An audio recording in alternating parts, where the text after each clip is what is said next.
सर्वमंगल मांगल्ये शिवे सर्वार्थ साधिके शरण्ये त्र्यंबिके गौरी नारायणी नमस्तुते। अभी 10 अध्याय करेंगे। थोड़ा सा धैर्य मैं कहूंगा आप लोगों को रखने के लिए।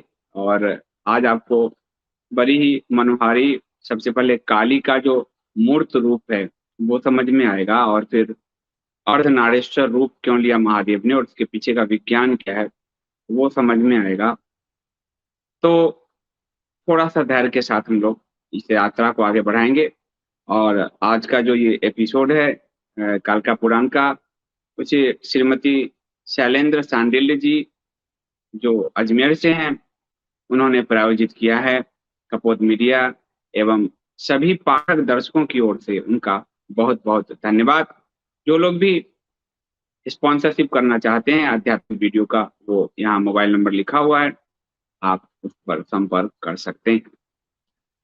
तो मैं अब आगे की कथा की तरफ चलता हूं, और आगे की कथा सती के बाद पार्वती के जन्म से है। हम पार्वती नाम ही जानते हैं, परंतु उनका जो मूल नाम था वो काली था। और टीवी सीरियल आदि में हमने देख लिया है कि काली फिर जो है दूसरी तरह से जो है उनका उद्भव दिखाया गया है। सीरियल में महाकाली आया था, उसको लिखने वाले असुर लिख चुके हैं। तो वो उनकी कथा काफी उनके थोड़े लेफ्ट माइंड के साथ था। और दुर्गा सप्तशती में हम देखते हैं कि काली का जो रूप है तो सब गौरी का ही रूप है, सभी महामाया का ही रूप है। तो सबसे पहले हम चलते हैं कि जो काली ही दक्ष की पुत्री गिरिपुत्री हुई, कैसे हुई इसकी कथा मैं आपको बताता हूँ। सती के रूप में आप जब जानते हैं कि दक्ष के अपने पिता दक्ष से क्रुद्ध होकर उन्होंने प्राण त्यागे थे सती ने। और इधर जो गिरिराज की पत्नी है मैना, जिसका पूरा नाम मेनका भी बोलते हैं और मैना भी बोलते हैं, उन्होंने शिव की खूब आराधना की। और वो साथ ही माता की आराधना कर रही थी लगातार, योग माया की, जगत जननी की उपवास किया करती थी वो लगातार। तो उपवास के बाद माता ने प्रसन्न होकर उन्हें वर मांगने को कहा। और माता श्यामल रूप में थी, तो वो बहुत मोहित हुई माता पर, और उन्होंने कहा कि मुझे जो है 100 पुत्र और पुत्री जो है का वरदान आप दीजिए। और उन्होंने माँ की बड़ी लंबी आराधना की कि आप महामाया है, महामयी आप हैं, योग माया है, विष्णु की निद्रा आप हैं, आप ही शिवा हैं। तो माता प्रसन्न हुई, आप ही पृथ्वी की धारित्री हैं, यानी योग माया की पूरी उन्होंने आराधना की। तो 100 पुत्रों का बाद उन्होंने वरदान दिए माता ने। 100 पुत्रों के बाद उन्हें पुत्री की प्राप्ति हुई। और पुत्री श्यामल वर्ण की थी, इसलिए पिता ने उनका नाम काली रखा। श्यामा कन्या थी, नील कमल के समान थी वो। नीलोत्पल दालानुगाम श्यामाम सा मेनका देवी मुदमा पाति हर्षिता, यानी मां मेनका हर्षित हुई अपनी श्यामल नील कमल के समान श्यामल कन्या को देखकर। और श्यामल कन्या को देखने के कारण उनका नाम हिमालय ने, पिता ने ही काली रखा था। इस काली नाम के साथ ही पूरी अर्धनारीश्वर जो भगवान का रूप है वो आपको तब सामने आएगा। इसलिए इस कथा को हम लोग कम जानते हैं टेलीविजन आदि के जरिए, सीधे कहते हैं हम पार्वती हैं। जो राज परिवार के लोग थे, बंधु बांधव, उन्होंने नाम पार्वती दिया था। और चूंकि गिरिराज हिमालय, हिमालय जो आप देख रहे हैं, और आपको हम बता चुके हैं कि भगवान विष्णु ने जो कहा, पर्वतों के भी एक शरीर रूप हो गए और एक प्रत्यक्ष रूप, नदियों के भी, पृथ्वी के भी, आपको जो देव हैं उनका एक, जैसे गंगा देवी है और गंगा कलकल बहती हुई भी आपको मिलती है, तो पर्वतराज हिमालय भी हैं, और उनकी पुत्री के कारण लोगों ने उन्हें गिरि नंदिनी भी कहा, यानी गिरि की पुत्री। तो पिता ने नाम काली रखा, बंधु बांधवों ने उनका नाम पार्वती रखा, और चूंकि पिता के नाम से पुत्री जो है गिरि नंदिनी कही गई, वो बढ़ने लगी। मन तो उनका शिव में ही था। एक दिन नारद पधारे और नारद ने उनको सारा वृत्तांत उनके पिता को सुनाया और कहा कि ये शिवा हैं, ये सती है, जो पिछले जन्म में सती अपने पिता से क्रुद्ध होकर जिन्होंने प्राण त्यागे थे, और उन्होंने ही आपकी पुत्री के रूप में जन्म लिया है। महादेव उसके बाद से तपस्यारत हो गए हैं, जिसकी पूरी कथा मैं कहता हुआ आ रहा हूं आपको, योग भोग वियोग की कथा। तो इस जन्म में महादेव के साथ ही उनका विवाह बंधन है। तो आप अपनी पुत्री को जो है महादेव की सेवा में, यानी वहां तपस्या में वो बैठे हैं, वहां भेजिए उनको। और उन्होंने कहा कि ये यही काली होंगी जिसके कारण महादेव अर्धनारीश्वर होंगे। इस जन्म में जो पार्वती हैं, यहाँ अर्धनारीश्वर की जो कितनी वैज्ञानिक व्याख्या है, आज का विज्ञान भी इससे मना नहीं कर सकता। और उन्होंने कहा कि माता का रूप बहुत ही जो है ज्योत्सा से भरा अमृत के समान लोगों के लिए जो है। तो हिमालय को थोड़ी चिंता हुई। उन्होंने कहा कि कथा तो यही है कि महादेव तपस्या में हैं, और महादेव जब तपस्या में हैं और उन्होंने तो संसार से पुनः विरक्ति ले ली है सती के वियोग के बाद, वो कैसे मेरी कन्या को धारण करेंगे, किस तरह से वो कर पाएंगे। नारद जी ने कहा कि वो आप छोड़ दीजिए, वो कालिका ही हैं, योग माया है, वो रास्ता अपना निकालेंगे। आप विधि के विधान में बाधा नहीं बनिए, आप उसमें सहयोग कीजिए। और तो जब हिमालय को ये पता चला, तो हिमालय ने उन्हें अपनी पुत्री को, और इसीलिए पुत्री का जो सम्मान करते हैं, उनके गर्भ से कभी लक्ष्मी विदा नहीं होती। जो अपनी बहू का सम्मान करते हैं, पुत्री का सम्मान करते हैं, उनके घर से लक्ष्मी विदा नहीं होती। राजा ने सिंहासन से उठकर अपनी पुत्री को अपने सिंहासन पर बैठाया कि ये सब साक्षात शिवा है, काली है। तो नारद ने कहा कि दुनिया की कोई भी सिंहासन इनसे बड़ी है, इनका सबसे बड़ा सिंहासन जो है भगवान सिंह शिव की का उरु यानी जंघा है। इसलिए आप जो तस्वीर देखते हैं, और तंत्र में इसकी बहुत सुंदर व्याख्या है। तंत्र में माता पार्वती को भगवान शिव ने अपनी जंघा पर बैठाकर ही पूरा तंत्र समझाया है, पूरा ज्ञान दिया है। महादेव से बड़ा कोई योगी नहीं, महादेव से बड़ा कोई गृहस्थ नहीं। तो महादेव, उन्होंने कहा कि ये तो विश्वपति की जंघा पर इनका स्थान है, ये सिंहासन तो बहुत छोटा है उनके लिए। उधर शिप्रा नदी के पास शिव तपस्या कर रहे थे। शिप्रा सरोवर सरोवर की कथा भी मैं आपको पीछे कह चुका हूं। शिप्रा के बाद से महादेव अपनी तपस्या छोड़ के गंगा, जहां से गोमुख गंगा निकलती है, अभी आप अगर देखेंगे जाएंगे, तो उस काल की बात है।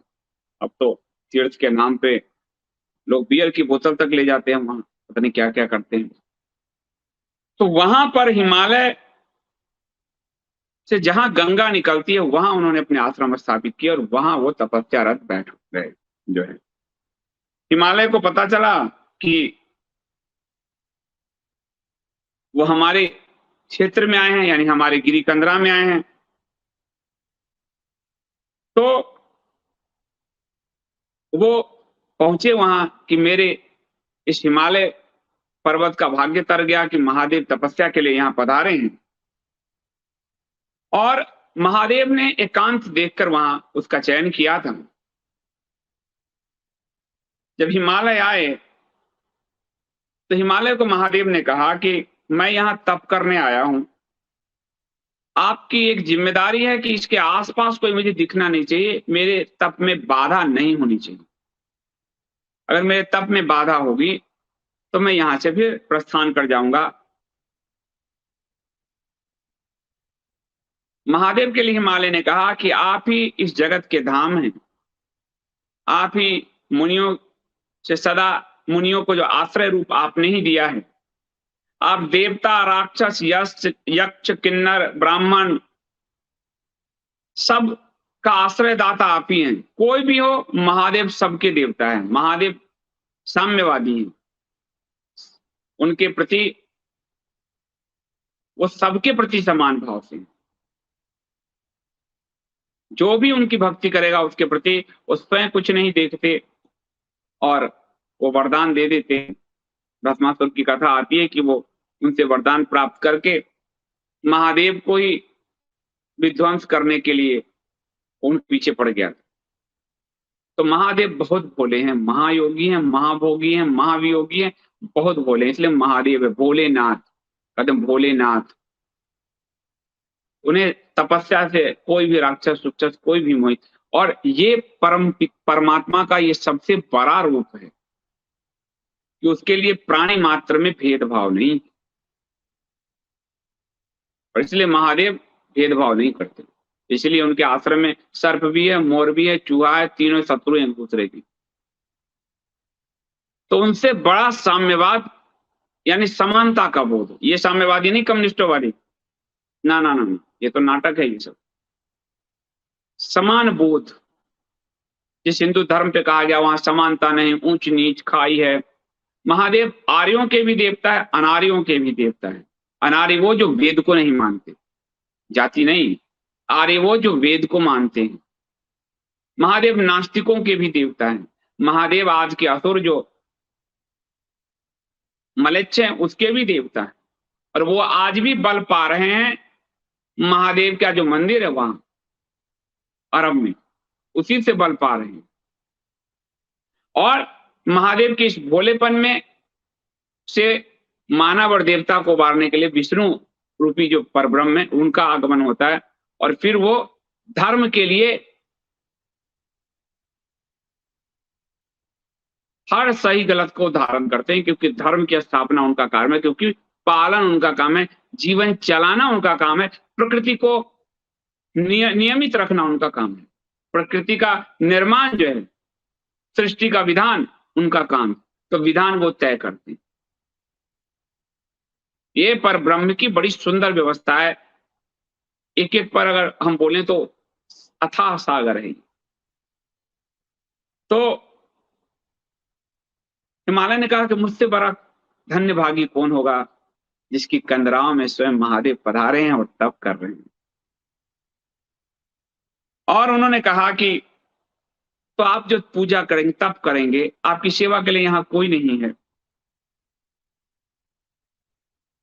मैं चाहता हूं कि मेरी पुत्री काली आपके लिए फूल लाए, बेलपत्र लाए, आसन बिछाए, पूजन सामग्री लाए, यानी आपकी सेवा करे। क्योंकि गिरिराज को जब नारद जी ने कहा तो गिरिराज ने सोचा कि वो तो महान तपस्वी हैं, अब तो वो विवाह करेंगे नहीं, और भले महाकाली उनके घर जन्मी हो लेकिन है तो उनकी पुत्री। तो उन्होंने कहा हो सकता है कि पुत्री यहां रहे तो महादेव आसक्त हो जाएं। और उनको यह भी ज्ञान था कि महादेव काम को भी दग्ध करने वाले हैं, ब्रह्मा का श्राप है। तो जब काम भाव ही नहीं होगा, मूल भाव ही नहीं होगा, तो प्रेम की उत्पत्ति कैसे होगी। तो हिमालय बड़े डरे हुए थे, लेकिन विधाता ने जो लिखा तो उसके लिए उन्होंने, इसलिए जब भी विधाता कुछ लिखता है उसके मार्ग में बाधा बनने की जगह उसमें सहयोग कीजिए। मनुष्य अपने अहंकार में मार्ग में बाधा बनना चाहता है, मनुष्य की कोई हैसियत नहीं है, वो बिंदु मात्र है, वो कुछ नहीं है, वो कितना ही प्रयत्न कर ले वो कुछ नहीं। उस पर ब्रह्म का एक छोटा सा अंश है बस। और ध्यानस्थ भगवान शिव के पास जो है महादेव ने पार्वती को ले गए और कहा, हे महादेव, ये आपकी आराधना, आपकी तपस्या, आपके पूजा में रहती है, तपस्या नहीं, अभी पूजा में रहती है, आप पे लीन रहती है, ये आपकी यहाँ सेवा शुश्रूषा अपनी सखियों के साथ करेगी। आप कहें तो मैंने यहाँ इसे छोड़ जाता हूं, ताकि आपको आतिथ्य में कोई परेशानी न हो और आपका तप निर्बाध गति से चलता रहे। शंकर ने देखा शैलराज की पुत्री को, नील पद्मवत आभा, काली श्यामल शरीर और चंद्रमा के समान तेज। तो शंकर ने देखा कि इतनी सुंदर स्त्री है, इसको अपनी पुत्री को यहाँ ये इस तपस्वी के पास छोड़ के जा रहे हैं। लेकिन शंकर ने जो है कहा ठीक है, उन्होंने कह दिया।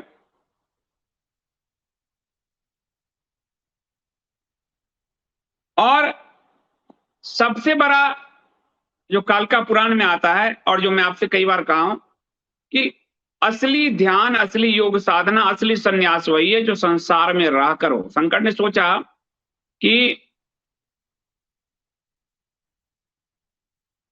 ध्यान जो है हमारा, यदि ये रहेगी, उसका टेस्ट भी हो जाएगा कि हमारा ध्यान यानी उस परम ज्योति के प्रति मेरे ध्यान में कहीं कोई बाधा तो नहीं। यानी योगियों के मन को भी अपने दर्शन मात्र से कोई योग भ्रष्ट कर दे, ऐसी माया। उस बीच यदि आप ध्यानस्थ हैं, उस बीच यदि आप सन्यासी हैं, तो सन्यास है। सन्यास वो नहीं है कि संसार से भाग जाना, कि हमने रमणियों को तो नहीं देखा, हम भाग गए पर मन में रमणियां चल रही, वो संसार, वो सन्यास नहीं। जो आजकल बीमारी है ना कि विवाहित नहीं है, ये नेताजी वो नेताजी, देखना जी यहां से विवाहित है, यहां से। कितना सुंदर, ताम दृष्टवा तपसे नित्यम ध्यानिनाम च मनोहराम विघ्न हेतुम चानुराग वर्धनिम काम रूपिणीम। यानी इस देवी का रूप ध्यान रूपी पिंजरे में आबद्ध मन वाले योगियों के मन को भी अपने दर्शन मात्र से योग भ्रष्ट कर सकने में सक्षम था। तब वहां योग फलित होगा। योग वहां नहीं फलित होगा कि हमने विवाह नहीं किया और आपने कहा वाह वाह क्या त्यागी हैं, क्या त्यागी हैं। तो यहाँ पे चल रहा है काम, और आपको पूरे अध्याय बता के काम तो यहाँ से निष्पत्ति होती। अपने शरीर में ही देख लीजिए आप, काम भाव जब जागृत होता है तो सबसे पहले यहाँ जागृत होता है, फिर आपके शरीर में जाता है। तो सबका यहाँ है।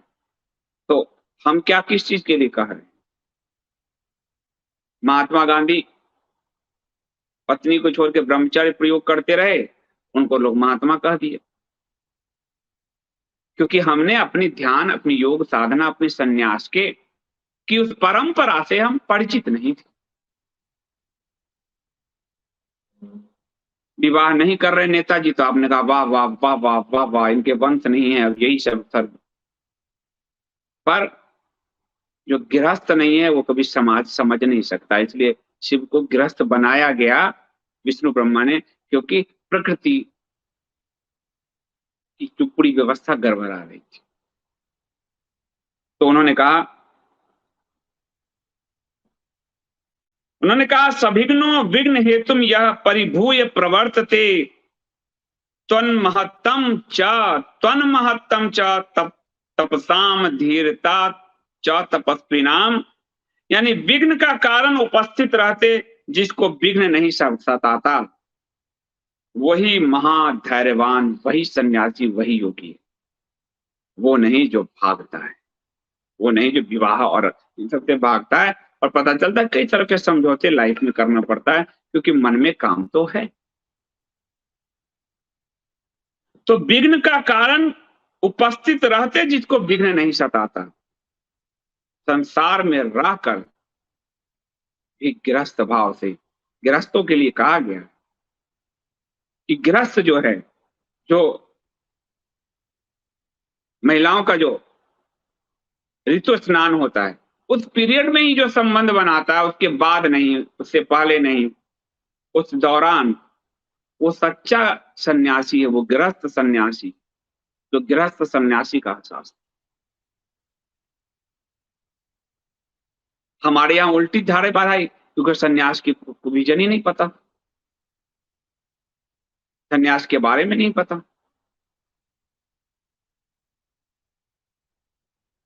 तो विघ्न का कारण उपस्थित रहते जिसको विघ्न नहीं सताता, जो बाजार में अपने दुकान पर बैठा है फिर भी उसके मन में राम चल रहे हैं, वो है योगी, वो है सन्यासी।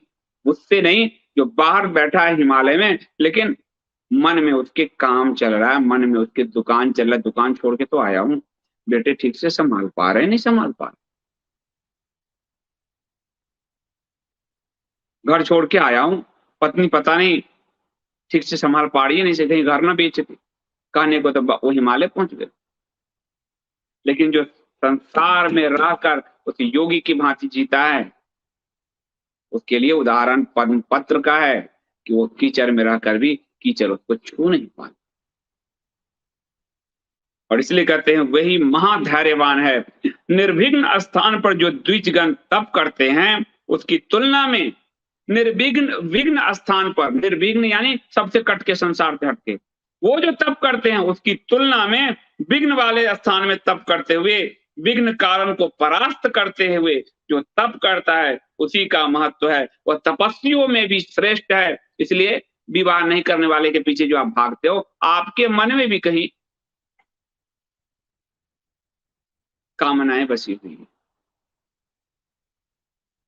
जो कामना के वशीभूत होता है वो कितना ही भागे की चीजों से, वो कामनाएं उसको नहीं छोड़ती, और जो संसार में रहकर ही कामनाओं को जीत लेता है। इसलिए महादेव की तपस्या का सबसे बड़ा टेस्ट, वहां सामने पार्वती बैठी, काली जो असीम सौंदर्यवान है, काली जो उनके लिए ही विधाता ने भेजी है, काली जो पिछले जन्म में प्रतिज्ञा लेकर आई है और हर जन्म में महादेव की वही पत्नी बनेगी, वो काली वहां बैठी है और तपस्या इन्हें चल रहा।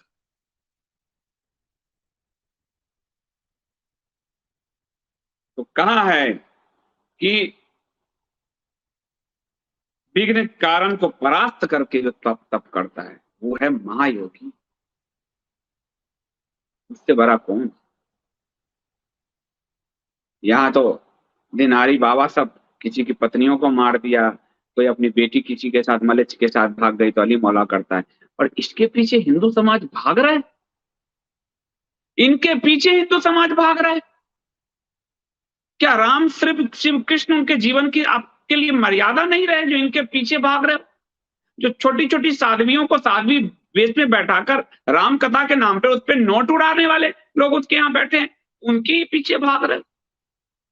तो जब अधर्म के पीछे भागोगे तो अधर्म तुम्हारा नाश तो करेगा।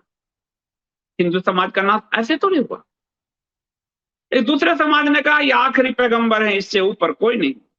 वो समाज कितना ही कुछ होता है, वो उसको एक लक्ष्य लेकर चला है। तुम्हारे यहाँ राम आए, कृष्ण आए, शिव आए, परमात्मा आए, वो छोड़ के अलग अलग पंथ के पीछे भागे हो, अलग संस्थाओं के पीछे भागे हो, अलग नेताओं के पीछे भागे हो, अलग बाबाओं के पीछे भागे हो। जो धर्म त्रय है, भगवान जो विष्णु है, जो स्वयं कृष्ण इस पृथ्वी पर आए हैं, उसको छोड़ के इनके पीछे भाग रहे हो तो दुर्गति तो होनी है। गंगा को छोड़कर अगर नाले में डुबकी लगाओगे तो दुर्गंध तो आएगी, दुर्गंध ऐसी आएगी कि पूरे व्यक्तित्व से, रोम रोम से पास मारेगा। घर परिवार में भी जाओगे तो लोग दुर्गंध आएगी। ये अलग बात है नाक बंद हो तो वही दुर्गंध को सुगंध समझ लो, पर वो सुगंध तो है नहीं, ये तो माया वही। सांप को रस्सी समझ लो तो ये आपकी गलती है, वो रस्सी तो है नहीं ना। तो परम तत्व तो आपके दुनिया में, संसार में, इस धर्म के अलावा कहीं आए नहीं। लेकिन तब भी इन तुच्छ प्राणियों के पीछे, इन तुम्हारी आत्मा तुच्छ है, हम उसी के पीछे जाते हैं जिससे हमारा खिंचाव होता है। महान नदी का खिंचाव, गंगा का खिंचाव सागर होना है, और नाले का खिंचाव डबड़ा होना है। तो अपने आप को देखो, अपनी आत्मा को देखो कि डबरा होना चाहते हो या गंगा होकर सागर में मिलना चाहते हो। तो आप पर है, कौन आपको खींच रहा है, कि आपकी आत्मा का स्वरूप इससे तय हो जाता है कि कौन आपके आदर्श। कोई फिल्म स्टार, कोई क्रिकेट स्टार, कोई नेताजी, कोई ढेकना जी, इसका मतलब बड़ी क्षुद्र पशुवत आत्मा है। कुछ कर्म हुए तो मनुष्य आग हो गए। राम कृष्ण और शिव, उनके देश में लोग क्षुद्रता के पीछे भाग रहे हो, इसका मतलब क्षुद्रों की संख्या बढ़ रही है। वो जो भूत पिचास पशु होते थे वो मनुष्य रूप में आ रहे हैं, आत्मा क्षुद्र भाव से।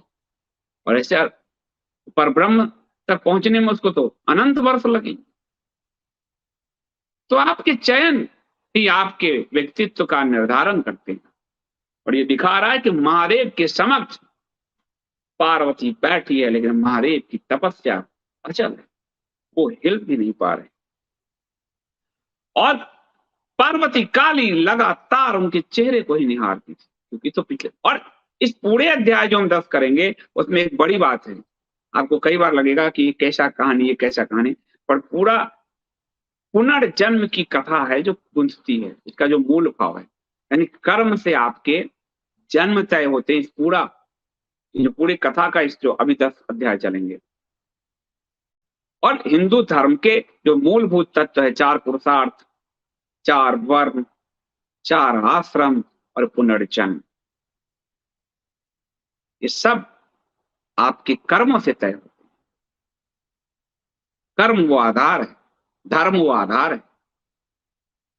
तो महादेव ने जो है बहुत, एवं महादेव देख रहे थे, मुझे बड़ी लगातार देखती रहती है। तो महादेव ने सोचा, महादेव तो महादेव, उन्होंने सोचा कि ये तो गर्भ से आई है, गर्भ के दूषण से आई है, यानी ये योनिजा है, ये योनि से उत्पन्न हुई है, ये मैथुन से उत्पन्न हुई है, मैथुनी सृष्टि का पाठ है। इससे तो विवाह नहीं किया जा सकता जब तक ये तप करके उस मैथुनी सृष्टि के चक्र से बाहर नहीं निकलती। और पिछले जन्म में सती ने तप किया था महादेव के लिए। यहां काली तप नहीं कर रही, पूजा कर रही है और उनकी व्यवस्था कर रही है कि महादेव पानी ला दूं, लीप दूं, ये कर दूं, तो तप नहीं कर रही। वहां तप के प्रभाव से सती का जो योनिजा रूप है वो खंडित हो गया था। यहां क्योंकि महादेव है, परब्रह्म है,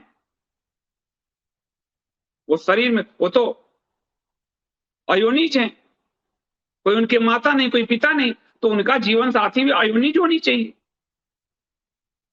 और अयोनिज नहीं तो तप के प्रभाव से उसके वो जो जन्म ली है शरीर में, शरीर के द्वारा पुरुष और स्त्री के संसर्ग से, उसके प्रभाव को जब तक, क्योंकि वो अगर योनिजा है तो उसकी मृत्यु भी तय है, और अयोनिजा होगी तो मृत्यु नहीं होगी। और मृत्यु नहीं होने के लिए तप के जरिए उस पूरे अपने जो है उस मानव या जो उस गर्भ से जो उनका जन्म हुआ है उसके प्रभाव को नष्ट करना पड़ेगा। तो महादेव तो अनंत काल तक तपस्या कर रहे हैं, तो ये कहां चल पाएगी उनके साथ। तो महादेव सोच रहे हैं कि इनका जन्म तो योनि से हुआ है, तो ये मेरे साथ कहां चल पाएगी। महादेव कह रहे हैं। दूसरी तरफ तारक नामक एक राक्षस जो है वो ब्रह्मा से वर पाकर बहुत ही बलशाली हो गया था। उसने इंद्र का आसन छीन लिया था और सारे देवताओं को अपना नौकर बना लिया था, दास बना लिया था। उसने समस्त त्रिलोक्य का वो राजा हो गया और उसने कहा था कि ब्रह्मा विष्णु महेश कोई मुझे मारना पाए। मारे तो अब वो तपस्वी थे शंकर, तो शंकर का विवाह तो अगर शंकर का पुत्र से उनकी, मारे तो वो मारे, न तो कोई ना मारे। और शंकर शंकर तो विवाह करेंगे नहीं, तो मैं अजर अमर होगी। अग्नि को रसोईया बना लिया उसने, वायु को अपने अधीन कर लिया, कुबेर को, यानी दिखा पूरी सृष्टि पर उसने नियंत्रण कर लिया है, देव तत्व पे नियंत्रण कर लिया। मानव दोनों त्रिलोक, देव मानव पाताल सब जगह उसका शासन। ब्रह्मा जी ने कहा देखो तुम्हें मैंने वरदान दिया था, इसलिए नहीं दिया था कि तुम देवताओं को भगाते रहो, देवलोक तुम्हारे लिए नहीं है, तुम जाओ मनुष्य लोक पर शासन करो।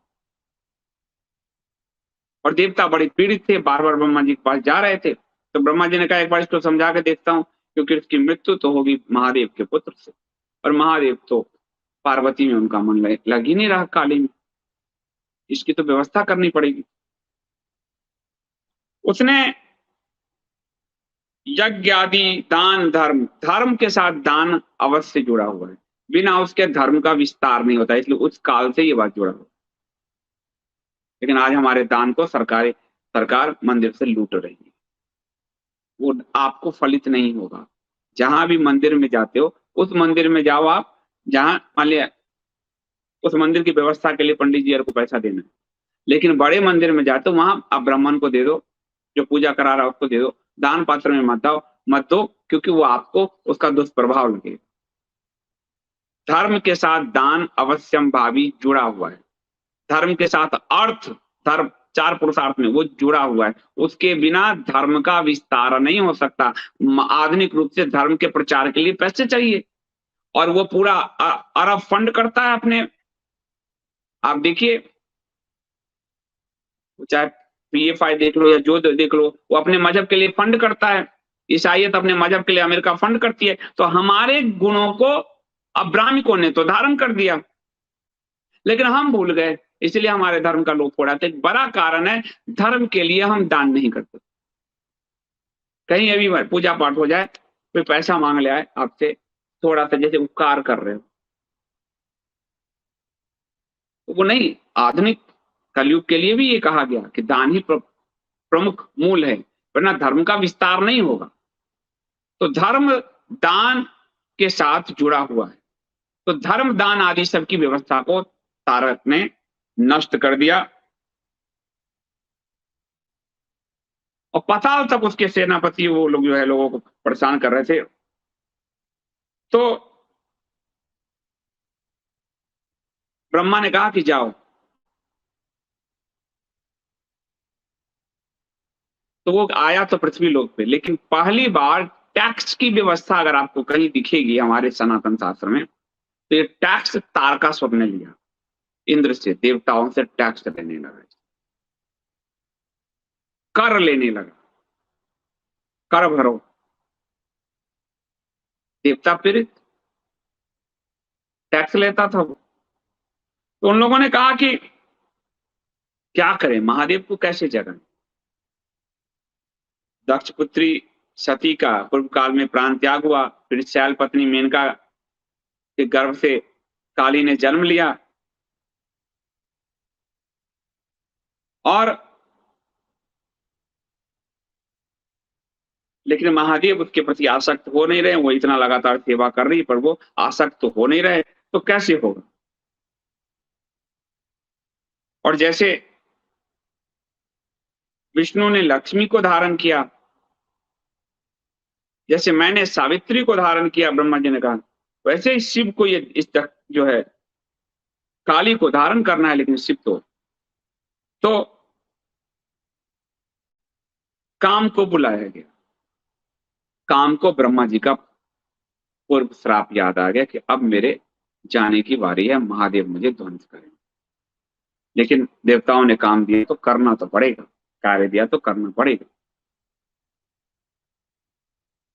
काम जो है, काम की पत्नी रति है, जो आपको बताया था, वसंत जो मौसम है मंत्री है उसका, मलय सुगंध यानी वायु जो है उसका सारथी है, जिस सुगंध भरी वायु मन को मोहित कर ले, और चंद्रमा उसका मित्र है, मनोहारी दृश्य, चांद की जो पूर्णिमा की चांदनी में जो सौंदर्य होता है, वसंत ऋतु का जो सौंदर्य होता है, सुगंधित वायु जो मन को शीतल शांत कर देती है, तो काम मनोहारी है। उसके पांचों बाण मैंने आपको पीछे बताए थे। श्रृंगार उसके सेनापति हैं, श्रृंगार के कारण वो और भड़कता है। हाव भाव, नयन नक्श जो है, इशारे, वो उसके सैनिक हैं। और काम का पूरा स्वभाव मृदु है, वो क्रूर नहीं, पर उसके प्रभाव से शोषण रूपी एक विकृति पैदा होती है, जो मैं पिछली कथा में बता चुका हूं। तो कहा गया कि अब तुम महादेव को, क्योंकि पार्वती पर महादेव काली पर ध्यान दे नहीं रहे, अब उसने अपना वातावरण का निर्माण किया, बसंत आदि को लेकर चारों तरफ सुगंधी वायु चलने लगी, वहां फल फूल खिल गए, बसंत का मौसम आ गया, पक्षी जोड़े एक दूसरे के साथ मैथुनरत हो गए, प्रेमालाप करने लगे, महादेव महादेव। काम ने कहा कि महादेव के मन में पहुंचने का मुझे कोई छिद्र मिल ही नहीं रहा है। काली को देखते भी हैं तो उसके उनके अंदर कोई भाव नहीं होता। अगर भाव थोड़ा भी आकर्षक तो वहां पे काम पहुंचता है। काम कैसे पहुंचता है, उसका क्या है, आप किसी को देख रहे हो और थोड़ी सी आसक्ति हुई तो काम भाव जग जाता है। अगर आपकी आसक्ति नहीं हुई, निर्विकार से देख रहे हो तो काम नहीं जगेगा। तो काम की प्रवृत्ति है, तो काम स्पेस देखता है, उस स्पेस को, और जहां आपके मन में वो स्पेस क्रिएट हुआ, काम घुस जाएगा।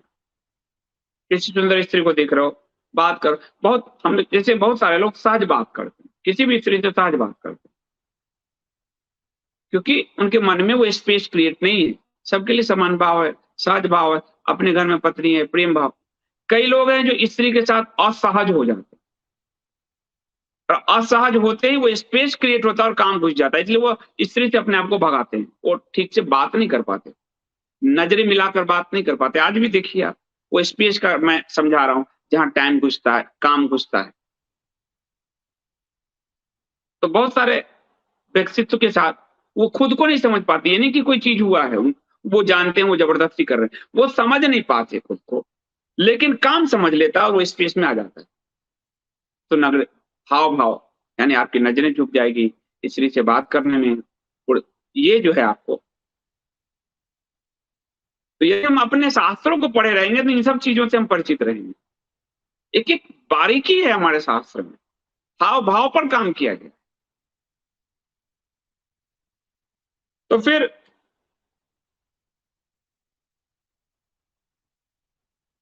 तारकसुर के लिए तो फिर काम को सक्रिय किया गया, काम सक्रिय हुआ,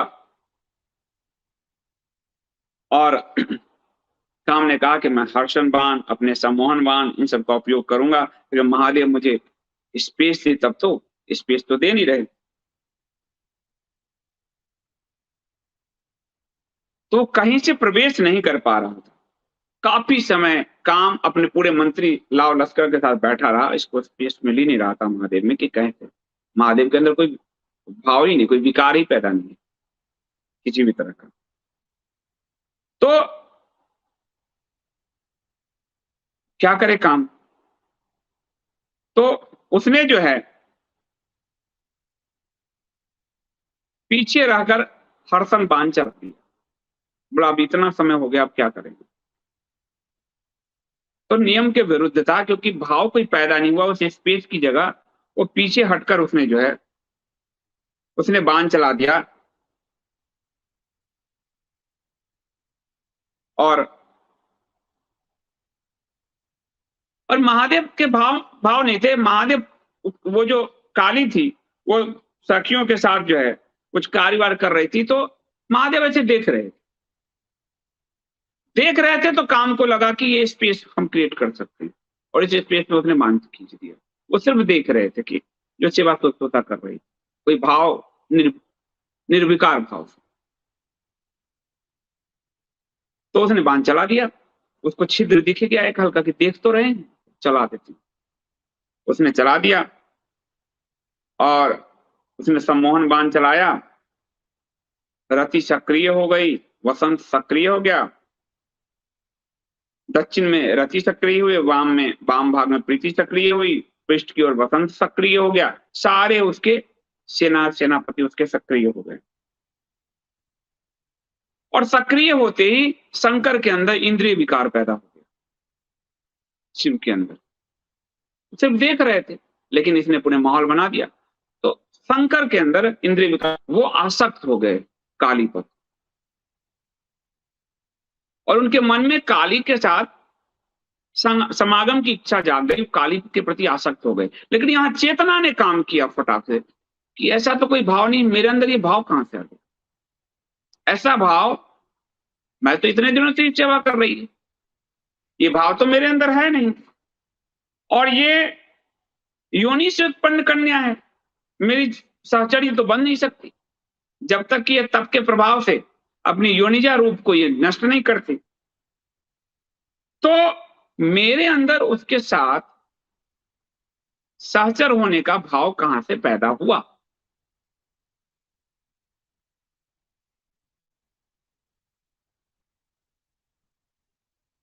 और ये भी है कि ठीक है, जब ये तप से अपने प्रभाव को, अपनी योनिजा रूप को ये नष्ट करेगी तो हम इसको ग्रहण कर सकते हैं, अभी तो कर नहीं सकते, मेरे साथ तो ये चल नहीं सकती, ये तो जन्म ली है, इसने जन्म लिया है, और जिसने जन्म लिया उसकी मृत्यु होगी। तो महादेव को एहसास हो गया कि काम का माया चक्र है, और महादेव क्रोध से जलने लगे, और उन्होंने काम को भस्म करने की इच्छा से अपने तीसरा नेत्र खोल लिया। तीसरा नेत्र खोल दिया, काम भस्म हो गया। रति विलाप करने लगी, सारे देवता हाहाकार करने लगे कि अगर काम भस्म हो गया तो महादेव सृष्टि चक्र कैसे चलेगा, सृष्टि कैसे आगे बढ़ेगी? आप बताइए। आप अब काम के प्रति अपने क्रोध को का संवरण कीजिए, और जो पिछले जन्म में आपने किया था, आपका जन्म नहीं, पिछले सती के जन्म, लोक कल्याण के लिए, देव कल्याण के लिए आपके पुत्र की आवश्यकता है। आपके अंदर इसने प्रकृति के वशीभूत देव कल्याण के लिए ब्रह्मा जी के कहने पर ही इसने ये किया है। तो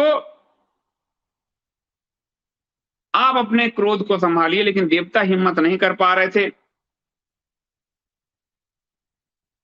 महादेव ने जो काम भस्म हुआ, उस पूरे भस्म लेप को अपने शरीर पर मल लिया, सारे भस्म को अपने शरीर पर मल लिया वो, और बचा हुआ भस्म लेकर ब्रह्मा की सम्मति के अनुसार काली को वहीं छोड़, अंतर्धान हो गए। इन लोग को, इनके प्रलाप में हमने काली को वहीं छोड़ा, काम के भस्म को अपने शरीर पर रखा, और फिर वो अंतर्ध्यान हो गए। ब्रह्मा ने उस क्रोधाग्नि को बड़वानल रूप देवगण के आगे कर दिया। यानी समुद्र, जो बड़वानल वह अग्नि है जो समुद्र के मध्य में, यानी समुद्र से उत्पन्न होने वाली आग, उसकी जो समुद्र की ज्वाला होती है, यानी उसका जो तूफान होता है, उसकी जो गर्मी तपिश होती है, और वो तुरंत तत्काल सागर के पास पहुंचे कि ये तो काम तो भस्म हुआ ही, ये पूरी सृष्टि भस्म करेगी, इसकी अग्नि को, शिव की अग्नि को अपने अंदर समाहित कर लो। सागर, सागर ने कहा मेरी तो क्षमता नहीं, हम तो सूख जाएंगे, ये महादेव है, आप क्या कह रहे हो मुझे? बोले देवताओं को, मनुष्यों को बचाना है तो इसे अपने अंदर धारण करो, और ये मेरा आदेश है, ब्रह्मा ने कहा, ताकि ये अग्नि कहीं और न जाए, इसको सोख लो। अशक्त होते हुए भी सागर को आदेश था विधाता का, उसने धारण कर लिया, और काम के भस्म होते ही इतना बड़ा नाद उत्पन्न हुआ कि उससे पूरी पृथ्वी, पूरा आकाश भर गया। काम उसके बाद ही अनंग हो गया, यानी काम अब सबके शरीर में, वो शरीर विहीन, वो सबके शरीर में।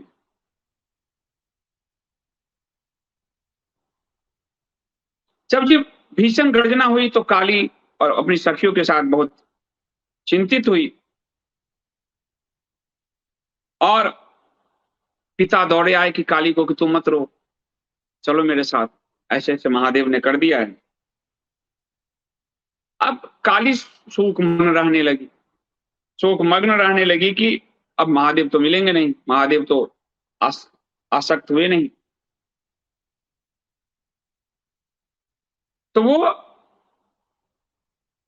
विरह में रहने लगी। देवर्षि नारद का पदार्पण हुआ। उन्होंने कहा विरह की जरूरत नहीं है, क्योंकि शिव का संयोग ही तुम्हारे साथ है।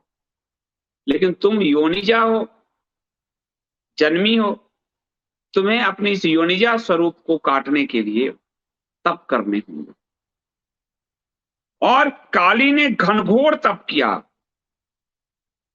पत्तों पे रहने लगी। वो पहले फलाहार, अन्न छोड़ा, जल छोड़ा लगातार, और करीब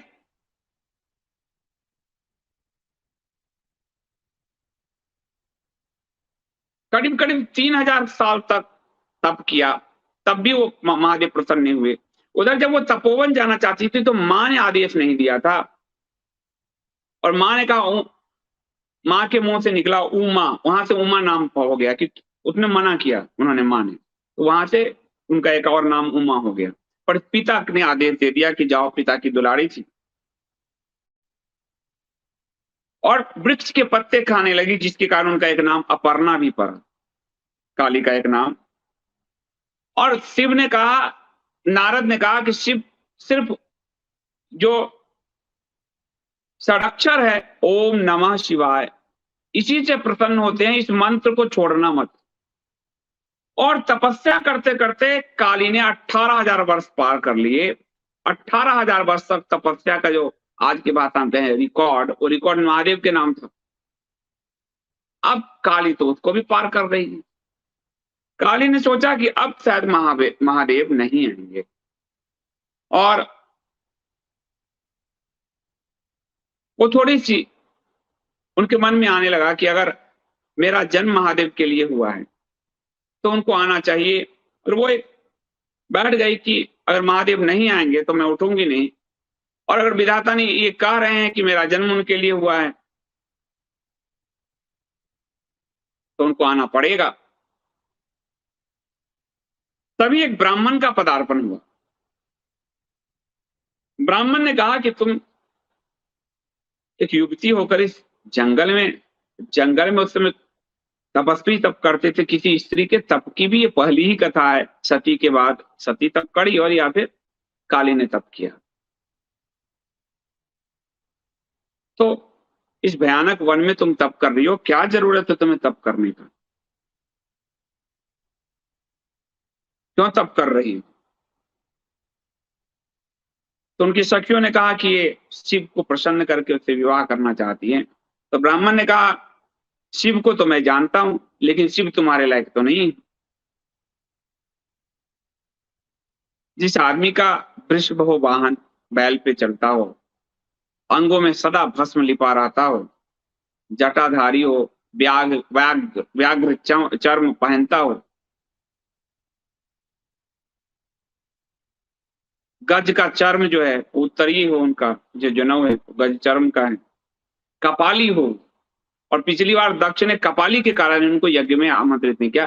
कपाल धारण करता हो, मुंड वाला धारण करता हो, स्मशान में रहता हो, मानव खोपड़ी लेकर भिक्षा मांगता हो, सांपों से लिपटा हुआ हो, कंठ तक अक्षमाला पूरी लटकी हुई हो, विरूपाक्ष हो। विरूपाक्ष मतलब जिसके 3-3 नेत्र, देखने में डरावना लगता है। ऐसे न उनका कोई आता है, न पता है, न कोई बंधु है, न बांधव है, न आगे है, न पीछे है। ऐसे शिव से विवाह करके तुम क्या करोगे? श्मशान वासी के साथ श्मशान में रहो? काली बहुत क्रोधित हुई, और काली ने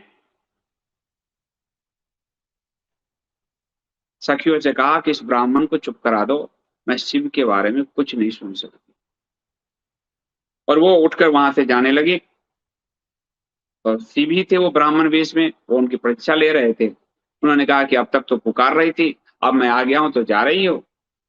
और फिर उन्होंने कहा कि मांगो वरदान। तो काली ने जो भगवान की प्रार्थना की है, नमः शिवाय शांताय कारण त्रय हेतवे निवेदयामी चात्मानम तम गति परमेश्वरा, इतना सुंदर जो है कि बहुत सुंदर है ये पूरा वृत्तांत जो है। विज्ञान सौभाग्य सुहृदताय ते प्रपंच हीनाय हिरण्य बहावे नमस्तेस्तु नारायण संभव प्रधान विजय जगत दिताय थे। पूरी वो उनकी स्तुति करती है और वो प्रसन्न होते हैं और कहते हैं क्या चाहिए। तो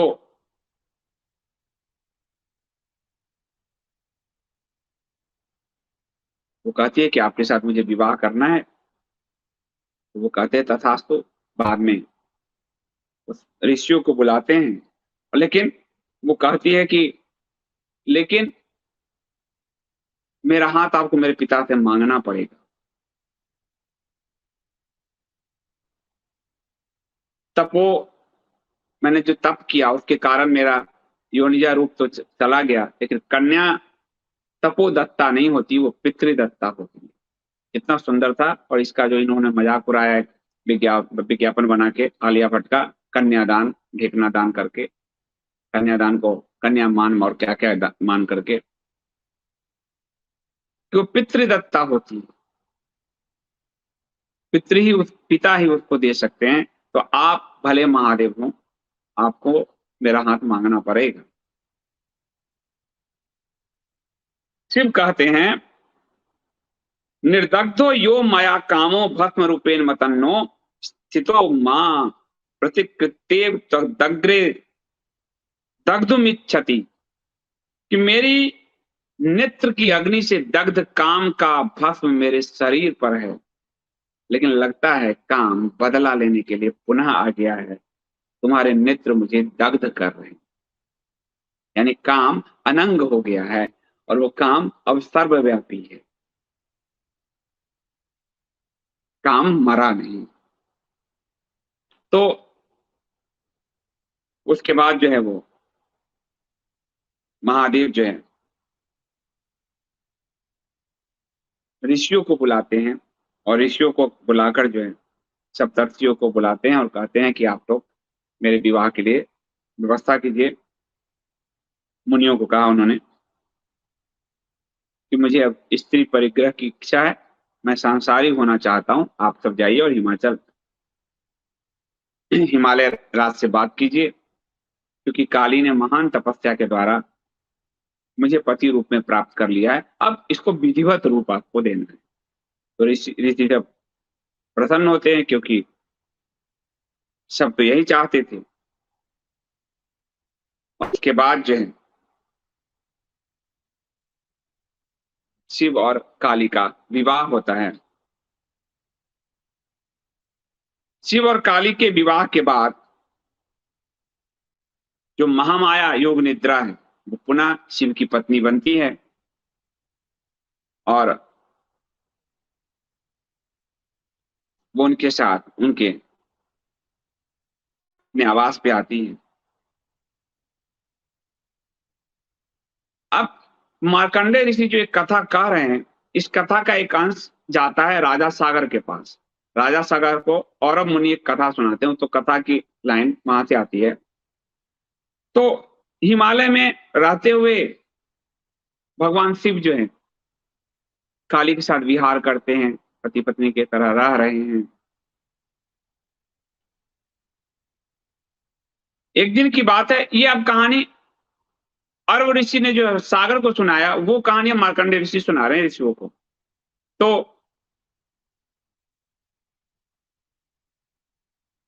एक दिन की बात है कि वहां पर अप्सराएं जो है पर्वत में घूम रही थी, और जब वो घूम रही थी सुंदर अप्सराएं थी,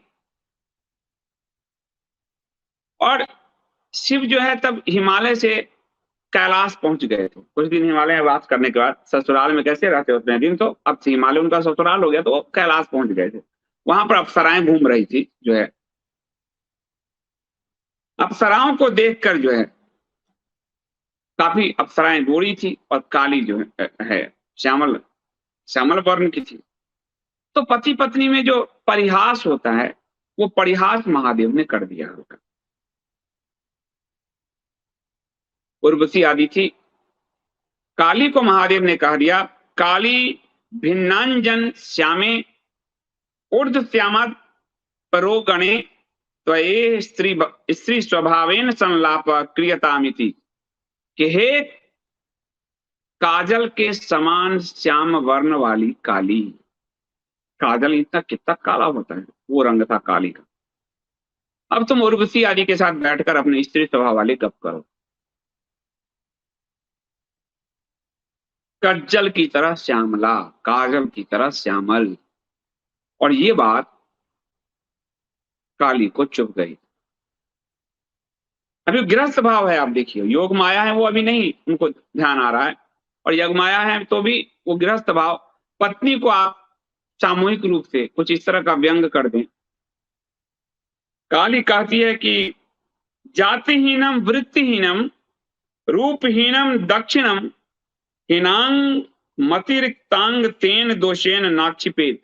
कि वेद कहते हैं कि जो जातिहीन है, जो धनहीन है, जो रूपहीन है, जो उदारता से रहित है, जो कम अंगों वाला है, यानी जो दिव्यांग है, विकलांग दिव्यांग है, और जो ये अधिक अंगों वाला है जिनकी 6-7 उंगलियां हैं, वो भी, इन सब के दोषों को आप सार्वजनिक रूप से उनके दोषों को आप कहिए ही मत।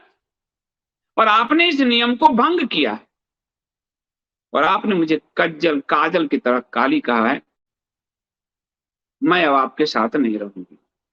पति पत्नी का जो देवताओं, ये गृहस्थ स्वभाव, ये सनातन के अलावा आपको ये कहीं नहीं मिलेगा कि गृहस्थ ही महान सन्यासी है। अब पति पत्नी का जो टकराव होता है, आप कोई अपनी पत्नी को कुछ सामूहिक रूप से कह कर देखिए, आप पता चल जाए कि क्या कहेगी। कह कर एक बार देखिए, कुछ व्यंग मार कर देखिए। घर में रोटी पानी मिल जाए तो कह देना मुझे, ये मत कहना मैंने सिखाए हैं कुछ, ना मैंने ना कुछ सिखाए। काजल के समान काली कह दिया महादेव ने। अब तो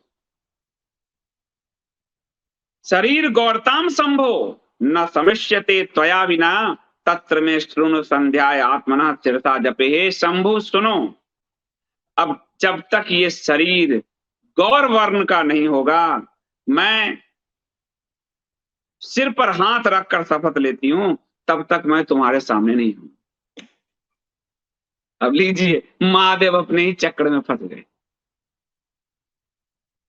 अब तो जब पत्नी से महादेव नहीं बची, तो घर में बहुत सारे लोग जो लड़ते हो कहते हो कि लड़ने की जरूरत क्या होती है। अब महादेव अपने चक्र में फंस गए। तो काली के मूर्त रूप की कथा आपको बहुत कम आती है। आपको सीरियल में दिखाया गया कि जो गौरी है पार्वती, उसको काली रूप दिया गया, महाकाली बनाया गया। सीरियल आपको गलत सलत कहानी बता दिया है। और गौरी से जो दुर्गा सप्तमी जो काली निकलती है, वो उन्हीं का रूप है, वो काला रूप, वो वही रूप है। गौरी ही यानी पार्वती का ही वो रूप है। तो वो काली थी, इसलिए काली नामी, काली का वो मूर्त रूप ही। तो महाकौशी प्रपात नामक हिमालय के शिखर पे चली गई, कैलाश छोड़ के हिमालय चली आई तपस्या करने कि अब तपस्या से गौर वर्ण प्राप्त करूंगी, तब मैं तुम्हें बताऊंगी और तब मैं तुम्हें आऊंगी। और 100 वर्ष तक, और इधर विरह अग्नि में शिव जलते रहे। शिव को अपने एक शब्द के कारण 100 वर्ष का वियोग झेलना। तो पत्नियों को मान दीजिए, इससे आप जब अपने शास्त्र पढ़ते हो, आप गृहस्थ जीवन के लिए भी बहुत कुछ सीखते हो। किसी टीचर के वो जो जो मोटिवेशनल स्पीकर के पास, काउंसलर के पास जाने की जरूरत नहीं है। शास्त्र बहुत कुछ समझाते हैं। और आपके देखिए, शास्त्र जो है सनातन शास्त्र, वो दाम्पत्य जीवन को प्रमुख मानता है, क्योंकि उसको सृष्टि का विकास करना है, और बिना दाम्पत्य जीवन के सृष्टि का विकास नहीं हो सकता। उसे देवत्व बनाकर परम ब्रह्म में मनुष्य को, प्राणी मात्र को ले जाना, और जो मलेच्छादि हैं उनको असुर असुर बनाना है। दूसरे की स्त्री हर लो, उसकी बेटी उठा लो, वो असुर प्रवृत्ति है। और आपके यहाँ देवत्व के रूप में उस पर ब्रह्म में आपको समाहित हो जाना है, गंगा को गंगा सागर हो जाना है। इसलिए गृहस्थ जीवन का बड़ा हर पुराणों में हर जगह आपको व्याख्या मिलेगी। पूरा उपनिषद जो है, आप देखिए, आरण्य उद्दालक के पुत्र श्वेत केतु, ये पूरा एक परिवार ही है जहां से उपनिषद निकलते हैं, यानी उपनिषद की कई ज्ञान निकले हैं, ब्रह्म ज्ञान। तो परिवार हमारा सनातन का मूल आधार है, मूल आधार। केंद्र पे आप हो और फिर आपका परिवार है प्रथम इकाई, फिर आपकी जाति यानी वर्ण, समाज, फिर राष्ट्र। आपको नेताओं ने सिखा दिया राष्ट्रवाद, राष्ट्रवाद, राष्ट्रवाद ही तो सिखाया तो पाकिस्तान बांग्लादेश टूटे। जहां जहां सनातन विलोप हुआ वो राष्ट्र टूट गया, वो ईसाई आपका टूट गया, तो आप तो राष्ट्र ही नहीं बचा पाए हो। मूल होना चाहिए था आपका सनातन स्वभाव। सनातन जहां बचेगा वही राष्ट्र बचेगा। और देख लो बंगाल, केरला, वहां सबसे सनातन का विलोप हो रहा है, तो वहां से राष्ट्र भी फिर से टूटने वाला है। तो राष्ट्रवाद एक चूड़ा है जो आपको पिलाया गया और आपके हाथों से ही लीडरशिप क्रिएट करके आपके देश को तोड़ा गया है। क्योंकि चूंकि आपके अंदर धर्म नहीं है, इसलिए आप राष्ट्र को भी नहीं समझ सकते। सीधी सी बात है कि यदि मैं अपने परिवार को संभालने योग्य होऊंगा तब तो राष्ट्र को संभालूंगा। मैंने कक्षा 1 पास नहीं किया और कक्षा 10वां का एग्जाम देने चला गया, तो फेल ही तो होना है, उपहास का पात्र ही तो होना है। क्रम है आपका, उस क्रम से आपकी यात्रा होगी। गोमुख से निकल के गंगा गंगा सागर में जाएगी ना, कि सीधे गंगा सागर में छलांग लेगी? राष्ट्र तो आखिरी, गोमुख यानी स्वयं, वहां से वो आगे बढ़ी, उसका जो है ऋषिकेश हुआ या जहां से ऊपर हरिद्वार, ऐसे निकलेगी ना, सीधे छलांग ले लेगी। तो बिना परिवार के जो लोग आपको समझाते हैं, मैं हर अपनी जगह कहता हूं, वो आपके साथ धोखा करते हैं। आपको किन नेताओं ने, देख लीजिए, गांधी परिवार नहीं था, आपको क्या दिया उसने? आपके देश को तोड़ा, आपको धर्म विहीन किया। नेहरू परिवार नहीं था, परिवार का मतलब है पत्नी रहते हुए कहीं और मुंह चोंच मारना, वो परिवार नहीं। पत्नी रहते हुए ब्रह्मचर्य के लिए पोतियों के साथ सोना, वो परिवार नहीं। आप अपने नेताओं को तब से लेकर अब तक देख लिए परिवार में बस, इसीलिए आपके हमारे देश टूटे, क्योंकि आपने परिवार जनित व्यक्ति को, शिव जैसे और विष्णु जैसे व्यक्ति को आपने नेता नहीं बनाया। अगर शिव की पत्नी ने कहा कि श्याम वर्ण पर उन्होंने, तो कल को उन्होंने जो उपदेश दिया, किसी धनहीन का आप मजाक तो नहीं बनाओगे, किसी जातिहीन, यानी कि जाति यहां जन्म से आता है, किसी का पिता नहीं है, अब लावारिस है, यतीम है, का मजाक तो नहीं बनाओ। किसी दिव्यांग का मजाक तो नहीं बनाओ। तो ये परिवार से ज्ञान आया ना, कहां से आया? और जिसके पास परिवार ही नहीं है, तो कहते हैं कि चुन चुन कर बदला लेंगे, क्योंकि उनके पास परिवार ही नहीं है। तो जिनके पास परिवार नहीं है, इसलिए आपने ऐसे सेनापति सब आज तक चुनते आए हो जो काट के तलवार लिए घूम रहे, जिनके अपने परिवार नहीं है, उन्होंने देश तोड़े। अभी तो सीखो, जो परिवार नहीं बना सकता वो देश बनाएगा। जिसका बेटा अपना इस्लाम में चला गया, शराब पीता था, अपने परिवार नहीं बना पाया, वो महात्मा हो गया आपका। इसलिए इन त्रय को याद रखो, शिव, राम, कृष्ण। अपने जीवन के आदर्श इन त्रिशूल पर बनाओ। जीवन न सिर्फ संवरेगा, देश भी बचेगा और सनातन भी बचेगा। नेताओं के पीछे भागना बंद करो, हीरो हीरोइनों के पीछे भागना बंद करो। क्रिकेटर, कोई उसके साथ सो रही, कोई उसके साथ सो रहा है, कोई उसको तैमूर कह रहा है, कोई उसको कुछ कह रहा है। आप 1036 विवाह हो रहे हैं, वो आपकी मर्यादा में बच जाएंगे जब आपके आदर्श, तो क्या होगा? क्रिकेटर्स नंगे घूम रहे हैं, उसके साथ पिच पे नाच रहे हैं। ये आप शिव, राम, कृष्ण, ये त्रिमूर्ति साध लो। आपका परिवार भी अब बच जाएगा, आप भी बचोगे, समाज भी बचेगा और देश तो बचेगा ही। लेकिन बिना इनको साधे, बिना इनके आदर्श को अपनाए राष्ट्र बचाना ये ढकोसला है, नौटंकी है, ये राष्ट्रवाद हिटलर और मुसोलिनी टाइप का राष्ट्रवाद होगा जो मानव के विध्वंस पे होगा, वो राष्ट्र नहीं होगा। हिटलर के भी परिवार नहीं थे, गर्लफ्रेंड लिए घूमता था, देख लो आप। तो जो बूंद है ना वही सागर में जाता है, सागर नहीं आ जाता, उल्टी यात्रा मत पाओ। तो फिर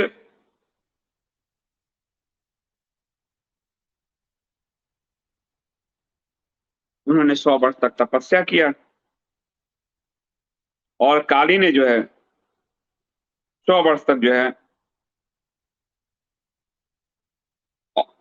तपस्या वो करती रही, एक पैर पर खड़ी होकर तपस्या करती रही। उसके बाद 100 वर्ष के बाद शंकर ने काली को दर्शन दिया, लेकिन शंकर की आंखें झुकी हुई थी, लज्जा से भरी थी, क्योंकि उन्होंने पत्नी का परिहास कर दिया सार्वजनिक रूप से। और कभी स्त्रियों को तुम सुंदर और तुम कभी मत कहो कि वो सुंदर है अपनी पत्नी को कुछ। स्त्री का एक स्वभाव होता है, वो कोमल होती है, कोमलांगी स्त्री को कहा गया है। उनके मन को पीड़ा हो सकती है। अब आपकी जो पत्नी बन गई तो बन गई, वही पत्नी है, उसका उपहास मत उड़ाइए, वो शक्ति का उपहास है और शक्ति बिगड़ जाती है। काली बिगड़ गई। तो उन्होंने फिर शंकर ने बताया कि देखो, और शंकर ने अपने रूप दिखाए उन्हें। पहले ब्रह्म जो है पर ब्रह्म का रूप दिखाया, ब्रह्मा का रूप दिखाया, फिर हरि का रूप दिखाया, फिर अपना रूप दिखाया, फिर सबको एक कर दिया, फिर अपना ज्योति रूप दिखाया, फिर दिखाया कि तुम साधारण स्त्री नहीं हो, तुम पर ब्रह्म की शक्ति हो काली। ये मनुहार वाली बातें ठीक नहीं है। और उन्होंने उनके योग माया स्वरूप का भान कराया उसको जो है, और उनको बताया कि आप जो है जगन्मयी रूप हो आप। अब शंकर ऐसे तो कुछ नहीं बोलेंगे, तो काली को जो गौर वर्ण का उपहार दिया, वो काली को उनके योग माया स्वरूप का भान कराने के लिए दिया। कुछ दिन की तपस्या और बच गई थी, 100 साल की तपस्या के बाद शंकर ने उनको उनके योग माया स्वरूप का भान कराया। योग माया क्या है वो मैं लगातार इस सीरीज में कहता आ रहा हूँ, योग माया स्वरूप का भान कराया। ऐसे परमात्मा कुछ नहीं बोलता, पर गृहस्थ के रूप में आपको वो भी बताया कि पत्नी को कभी भी, और उसके जरिए इन सबको जातिहीन बनती जो भी है, कभी आपको सार्वजनिक रूप से मजाक नहीं बनाना चाहिए। देवी को अनुभव हो गया कि वही योग निद्रा, वही प्रकृति है, पर ब्रह्म प्रकृति आपको बताया था वही योग निद्रा है, वही संसार को चालित करती है। पर ब्रह्म तो, शिव तो सब भांति है यदि शक्ति उनको संचालित न करे। पर ब्रह्म सिर्फ इच्छा करता है और योग माया जो है वो इसको संचालित करती है। यानी स्त्री शक्ति है, पुरुष जो है तब तक चालित नहीं होगा। पुरुष चेतना है, स्त्री शक्ति है। चेतना और शक्ति के मिलन से प्रकृति सृष्टि चल रही है। स्त्री प्रकृति है और ये जो पुरुष है वो पुरुष है। तो योग माया स्वरूप का फिर उन्होंने अनुभव कराया, दिखाया कि देखो मुझ में ही ब्रह्मा है, मुझ में ही विष्णु है, मैं ही शिव हूँ। मैं हम तीनों ही उस एक परब्रह्म ज्योति के ही ध्यान में हमेशा ध्यान मग्न होते हैं। और ये तुम जो हो वो योग माया हो, तुमसे ही ये संसार चालित। उनको उनका स्वरूप का याद कराया और उसके बाद उन्होंने जो है पार्वती ने, काली ने भगवान की फिर आराधना की। नमस्ते जगताम नाथ नमस्ते, केशवाव्य केशवाव्यम प्रधान पुरुषातीत कारण त्रय कारण, योग मोह मनोराग धर्म धर्म यस्ता, विद्या विद्या स्वरूप संभव काय एस शंभु। यानी आप योग मोह मन का राग, धर्म धर्माधर्म विद्या विद्या प्रवृत्ति तो आपके शरीर के ही स्वरूप है। ये सब कुछ तो आप ही हो प्रभु। और फिर दोनों को अपनी, महादेव को तो था ही, अपनी शक्ति का की अनुभूति हुई काली से। उसके बाद जो है बहुत सुंदर है जो उन्होंने किया। उसके बाद जो है जब ये हो गया, फिर शंकर ने फिर रचा और फिर से उनको माया से उनका स्वरूप कराने के बाद माया से फिर से मोहित किया। पार्वती ने फिर से एक आम गृहस्थ पत्नी की तरह कहा, लेकिन मुझे गौर वर्ण का करो अब, मैं तो इसीलिए तपस्या कर रही थी। तो शंकर ने कहा, और शंकर ने उनको तथास्तु भी कहा और आकाश गंगा के जल से उनको स्नान कराया। और जब वहां से वो निकली, गौर वर्ण होकर निकली, वहां से उनका नाम पार्वती का एक पर्यायवाची गौरी नाम पड़ा जो है। तो साथ ही काली ने यह भी कहा कि आप मेरे अतिरिक्त, जो एक आम पत्नी का सुलभ स्वभाव होता है, मेरे अतिरिक्त किसी भी स्त्री को आप कभी मन में नहीं लाएंगे। तो शंकर ने कहा ऐसा ही होगा। और उसके बाद जो है वो गौरी नाम से जाने लगी। अब जो आप देखते हो दुर्गा सप्तमी में, यानी वो परब्रह्म है। और मैं आपको मकड़ी अमीबा के भौतिक रूप से भी समझाया हूँ, तो डिवाइड कर लेते हैं। तो अब जब गौरी, जो दुर्गा, तो अपने स्वरूप से काली चंड ये सब अपने, यानी परब्रह्म का ही विस्तार है, योग माया का विस्तार है। काली का ये मूर्त स्वरूप था यहां तक। उसके बाद एक दिन की बात है, महादेव और पार्वती, काली अब गौरी बैठे थे। महादेव को कर्पूर गौरम करुणावतारम, कर्पूर के समान गौर वर्ण महादेव, तो उनके सीना मतलब इतने सफेद, और भस्म रमाए रहते हैं वो, और भस्म जो है, तो उसमें गौरी को अपनी आकृति दिख गई। और गौरी को ये लगा, माया, उस योग माया को भी भ्रांति हो गई कि शंकर के हृदय में कोई और स्त्री। देखिए माया कैसे रचना कर रही है आगे के, कि शंकर के मन में कोई और स्त्री, और वो रूठ गई। शंकर ने कहा अब क्या हुआ? बोले आपने मुझसे जो कहा था कि आप अपने मन में किसी को नहीं बसाओगे, आपके हृदय में तो कोई और है। उनकी मुख मलिन हो गया। आम पत्नियों का भी हो जाता है, जब आप कोई पति इधर उधर जाए, होता ही है ना, पत्नी को, स्वाभाविक बात है। तो ये भी है गृहस्थ में कि एक दूसरे पे आपको विश्वास होना चाहिए। अब गौरी ने कहा कि नहीं। अब शिव उनसे मनुहार कर रहे हैं, अपने क्रोध त्यागो, क्या कारण है बताओ, एकदम गृहस्थ भाव से। इसलिए महायोगी और महाभोगी वही हो सकता है, महाभोगी ही महायोगी हो सकता है एक, और महायोगी ही महाभोगी हो सकता है। तेन त्यक्तेन भुंजिता, वही हो सकता है और कोई नहीं हो सकता। तो अब मान मनो वालों को कर रहे हैं। तो उन्होंने कहा आपके हृदय में कोई और है? बोले नहीं, मेरे हृदय में कोई नहीं है, ये तुम्हारी ही छाया है। तुम देखो एक बार, चेहरा देखो अपना। फिर वो उन्होंने उनको बताया कि कैसे तुम्हारी छाया है। उन्हें कही नहीं, छाया है ठीक है, अब मैं तुम में और तुम मुझ में, तब जाकर मुझे विश्वास होगा कि तुम मेरे ही हो। तो महादेव ने कहा ऐसा ही होगा। और महादेव ने एक और बात कहा कि स्त्रियों का मान करना भी श्रेष्ठ है, उनके मान का सम्मान होना चाहिए। और फिर महादेव ने अर्धनारीश्वर रूप, यानी आधा अंग पार्वती का अपने में समाहित किया और आधा अंग अपना पार्वती में समाहित किया। अर्धनारीश्वर रूप का महादेव का प्रकटन हुआ। ये अगर मनुहार नहीं चलता तो अर्धनारीश्वर रूप नहीं है। और हर मनुष्य, वो पुरुष है या स्त्री, अर्धनारीश्वर ही है, क्योंकि उसका जो जन्म आधा गुणसूत्र पिता का, पुरुष का आधा गुणसूत्र माता का, स्त्री का गुणसूत्र से उसका निर्माण हुआ है। और जो पुरुष है, वो जो उसके अपने अंदर की जो अर्ध जो स्त्री है, उस स्त्री की चाहना में ही वो बाहर की स्त्री की तरफ, माया की तरफ जा रहा है। वो जो स्त्री है, वो अपने अंदर का वो जो पुरुष है, उसकी चाहना में वो बाहर के पुरुष की तरफ जा रहा है। असल में वो स्वयं से आबद्ध होना ही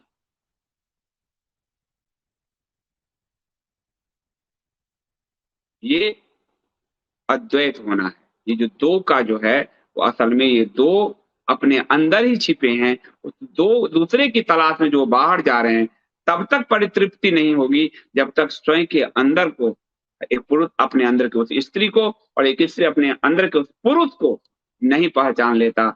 हर तब तक वो महादेव और गौरी की तरह ही अपने आप में जो उनकी जो जो अपूर्णता थी, जो गौरी कह रही है, वही अपूर्णता है। क्योंकि पिता और माता के रज वीर्य से ही प्राणी का निर्माण हुआ है, मनुष्य का निर्माण हुआ है। आधा आधा दोनों आपके अंदर है। पुरुष गुण एक्स के साथ एक वाई जुड़ गया तो पुरुष हो गए, डबल एक्स हो गया तो स्त्री हो गए। लेकिन अपने अंदर के उस स्त्री की तलाश में पुरुष बाहर की स्त्री को की तरफ आसक्त होता है। अपने अंदर के उस पुरुष की तलाश में स्त्री बाहर के पुरुष की तरफ आसक्त होती है। जिस दिन वह अंदर की यात्रा को समझ जाएगी, उसी दिन उसकी ये तलाश, उसकी ये यात्रा रुक जाएगी, उसी दिन उसका मोक्ष। ये है अर्धनारीश्वर स्वरूप की पूरी व्याख्या आज के संदर्भ में, यानी वैज्ञानिक संदर्भ जो आप कहोगे, यानी अर्धनारीश्वर रूप में महादेव ने सृष्टि को वो ज्ञान दिया जो सृष्टि में है, लेकिन मानव देव सब भूल चुके थे। जिसने भी जन्म लिया है वो उसका आधा कोष्ठ पिता का है, आधा कोष्ठ माता का। इसलिए महादेव का ये जो अर्धनारीश्वर स्वरूप है, यही विधाता का स्वरूप है, यही प्रकृति का स्वरूप है, यही, और इसी की तलाश में मानव बार बार बार बार जन्म लेता है। अलग अलग सभ्यता में, चीन में, जापान में इसको बोलते हैं आधे आत्मा की तलाश में। आत्मा तो एक ही है। और इसी के इसलिए आज जो वोकिज्म चल रहा है, ये प्रकृति के विरुद्ध है, अप्राकृतिक है। ये समलैंगिकता, ये गे, ये लिस्बियन, ये सब अप्राकृतिक है। क्योंकि अर्धनारीश्वर स्वरूप हर किसी के अंदर है। और एक की तलाश, यानी अगर मुझे कहीं जाना है, उसकी तलाश में ही हम लक्ष्य तक पहुंचते हैं। उस अंदर की तलाश की परिपूर्ति ही, इसलिए मानव बार बार उस मैथुन में उतरता है, बार बार संभोग में उतरता है। वो उस स्वयं की उस तलाश से, एक पुरुष अपने अंदर की उस स्त्री की तलाश में उस स्त्री के साथ संभोगरत होता है। स्वयं स्त्री जो है उस स्वयं के अंदर के उस पुरुष की तलाश में उस पुरुष के साथ संभोगरत होती है। वास्तव में दोनों एक है, और यही एकत्व अद्वैत है। ये पुराण भी कहते हैं, ये वेद भी कहते हैं, ये उपनिषद भी कहते हैं। और अद्वैत का भाव होते ही पर ब्रह्म में आपका विसर्जन हो जाता है। आप जिसको मोक्ष कहा सनातन धर्म ने, निर्वाण कहा बौद्ध धर्म ने, कैवल्य कहा जैन धर्म। ये है सनातन की यात्रा व्यक्ति व्यक्ति के लिए। इसलिए महादेव ने ये जो गृहस्थ के मनुहार वाले, जिसको पुराण नहीं समझने वाले पश्चिम के लोग और यहाँ के भी कई सारे समाजी, उनको ये समझ में ही नहीं आएगा। क्योंकि उनके जीवन में सरसता ही नहीं है, और वो सिर्फ एक पाषाण पकड़ के, पत्थर पकड़ के चल रहे हैं। धर्म सरसता भी लाता है, और पुराण धर्म की उसी सरसता रूप का जो है। अब दोनों जब रहने लगे तो देवता उनके पास गए और जो है उनको कहा कि आप दोनों के पुत्र से ही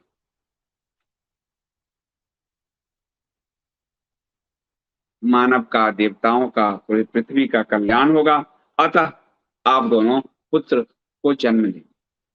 सती के रूप में भी महादेव ने सिर्फ रति विलास किया था, मैथुन विलास नहीं किया था। इसलिए उस वक्त पुत्र का उत्पन्न पुत्र नहीं हुआ था।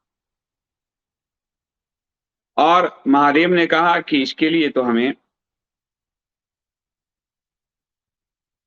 लंबा समय लगेगा, लेकिन देवता त्राहि त्राहि कर रहे थे। तो महादेव और कालिका ने जो है उन्होंने कहा कि ठीक है। और महादेव और काली ने, गौरी ने उस सृष्टि का, जिसको कहते हैं, उसको कहा गया महासंभोग, महामैथुन, यानी प्रकृति और पुरुष का वो संगम, जो तंत्र का बड़ा आधार है। तंत्र जब कहते हैं कि उन दोनों का समागम हुआ तो पृथ्वी डोलने लगी। ये जो अलंकार लिया गया, पृथ्वी डोलने लगी, देवता, देव भूमि डोलने लगी, हिमालय डोलने लगे, पर्वत आदि डोलने लगे। देवता डर गए कि इस महामैथुन से अगर कोई पुत्र ऐसा निकल आया तो कल को कहीं ऐसा ना हो कि इंद्र, और इंद्र तो और डर गया, इंद्र यानी इंद्रियां, तो इंद्र तो और डर गया कि इस महामैथुन से कहीं ऐसा ना हो जाए कि कोई ऐसा योद्धा पैदा हो जाए जो हम सबके लिए विनाशकारक हो, क्योंकि वो शिव का पुत्र है, उसका तो कोई नाश कर नहीं पाएगा। इसको महामैथुन कहा गया शास्त्र में। और कृष्ण के जब हम भागवत पढ़ते हैं जिसको महारास बोलते हैं, इसकी समझ के लिए आध्यात्मिक मन का होना बड़ा आवश्यक है। वरना आम मन उसको, जो आध्यात्मिक नहीं है, उसको वो इसमें अश्लीलता ढूंढ लेता है। मैथुन का मतलब है मथना, पूरी सृष्टि को मत देना इस स्तर पर। और संभोग का मतलब है पूर्ण भोग, पूर्ण। इसके पास अंग्रेजी या किसी भी शब्द में, शब्दकोश में कोई शब्द नहीं है उन लोगों के पास। उनके पास सिर्फ एक सेक्स है जो लिंग निर्धारण के लिए भी है, सब चीज में वही एक शब्द चलाते हैं।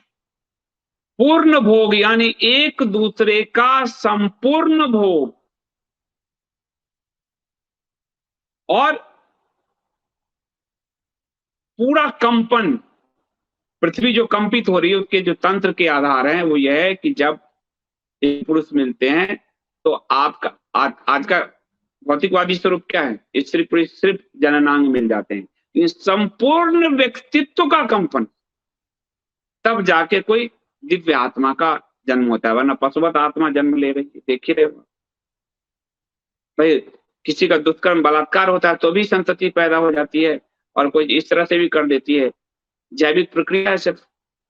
लेकिन वो महान आत्माएं नहीं जन्म लेती जब तक कि उसमें पूरी प्रकृति जिस तरह का साहचर्य, यानी कि आपके शरीर के एक एक अंग का कंपन, यानी कि संपूर्ण भोग जब तक शामिल नहीं, मानव तब तक संपूर्ण नहीं हो सकता। इसलिए अर्ध विक्षिप्त मानव पैदा होगा।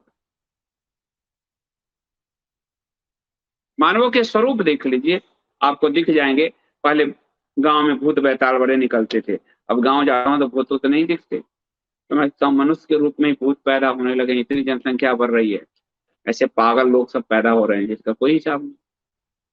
तो तंत्र जो है, तंत्र ने जो, और काली पुराण ये तंत्र है।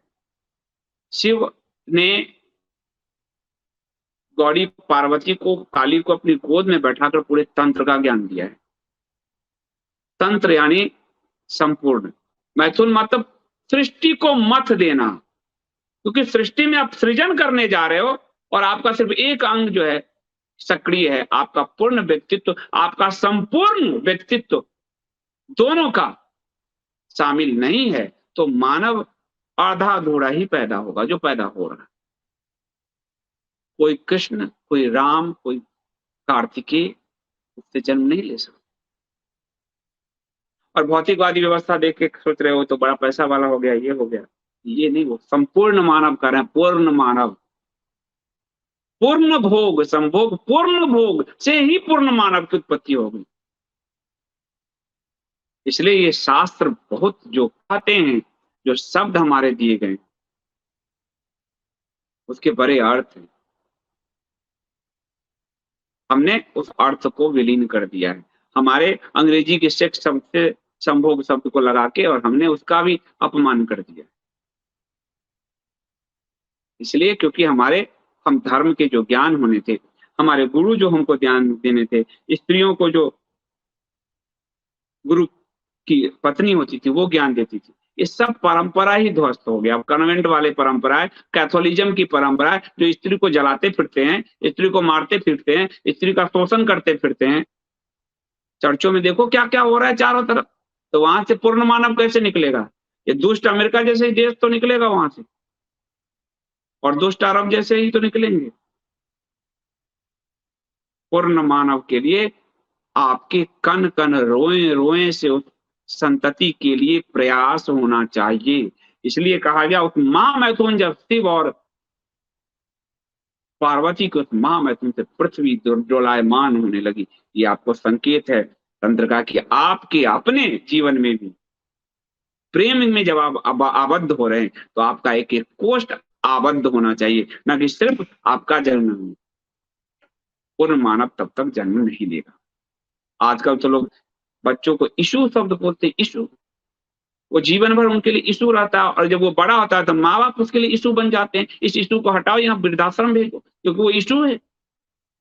अपने शब्दों को खो दिया सनातनियों ने। देखो इशू हो रहा है। और आप देखिए कि प्लानिंग प्लानिंग रचते हैं, प्लान रच के कभी भी आप संपूर्ण मानव तो जन्म नहीं दे सकते। कैलेंडर देख के प्रेम करोगे, कैलेंडर देख के जो प्रेम हो रहा है तो संपूर्ण मानव तो पैदा हो नहीं सकता। प्लानिंग की जा रही है कि इतना दिन हमारा कैरियर होगा, यहाँ हम यहाँ प्रमोशन पालेंगे, यहाँ जो उस कैरियर से सिर्फ आपकी जैविक माता पिता की का जो दुनिया आपको ना कहे कि वंश बीज नहीं है और ये नहीं है, उससे बचने के लिए, मुंह छुपाने के लिए आप एक पैदा कर दे रहे हो। संपूर्ण मानव तो पैदा कर नहीं रहे। इसलिए जो शब्द है मैथुन और संभोग, ये आध्यात्मिक शब्द है, ये कामुक शब्द नहीं है जिसको कामुक शब्द बनाकर आप लोगों ने लेने। कई लोगों को तो नाम लेने में शर्म आती होगी, उनका तो पूरा व्यक्तित्व शर्मसार हो जाता होगा, क्योंकि वो खुद पृथ्वी फाड़ के निकले हैं। कई लोगों के व्यक्तित्व शर्मसार हो जाते हैं। तो अध्यात्म, वो आध्यात्मिक अर्थ लिए हुए शब्द हैं। उस आध्यात्मिक अर्थ को जाने बिना, उस आध्यात्मिक, हमने तंत्र को गाली दिया, हमने पुराणों को गाली दिया, हमने सबको गाली दिया। हमें गाली देना हमारे लिए बहुत आसान था, इसलिए हम लुप्त हो रहे हैं, क्योंकि हम पूर्ण मानव पैदा नहीं कर रहे हैं, क्योंकि हम उस महामैथुन की उस परंपरा को ही भूल गए।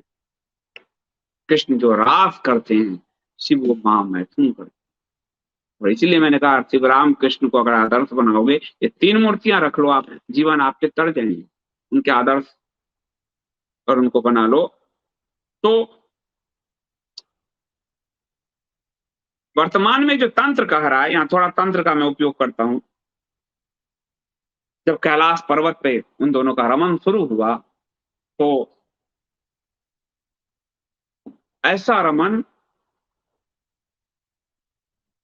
कि ब्रह्मा और सारे देवगण आके वहां पे प्रार्थना करने लगे। वो दोनों प्रेमालाप में हैं और यहाँ देवता वहां जाके प्रार्थना करने लगे। ऐसा रमन भूमंडल जान गया। जहां पुरुष और प्रकृति, जहां पर ब्रह्म और योग माया का मेल हो रहा हो, तो पृथ्वी पूरी सृष्टि पूरी धरा तो जाने की जाने। और सब जाके वहां प्रार्थना करने लगे।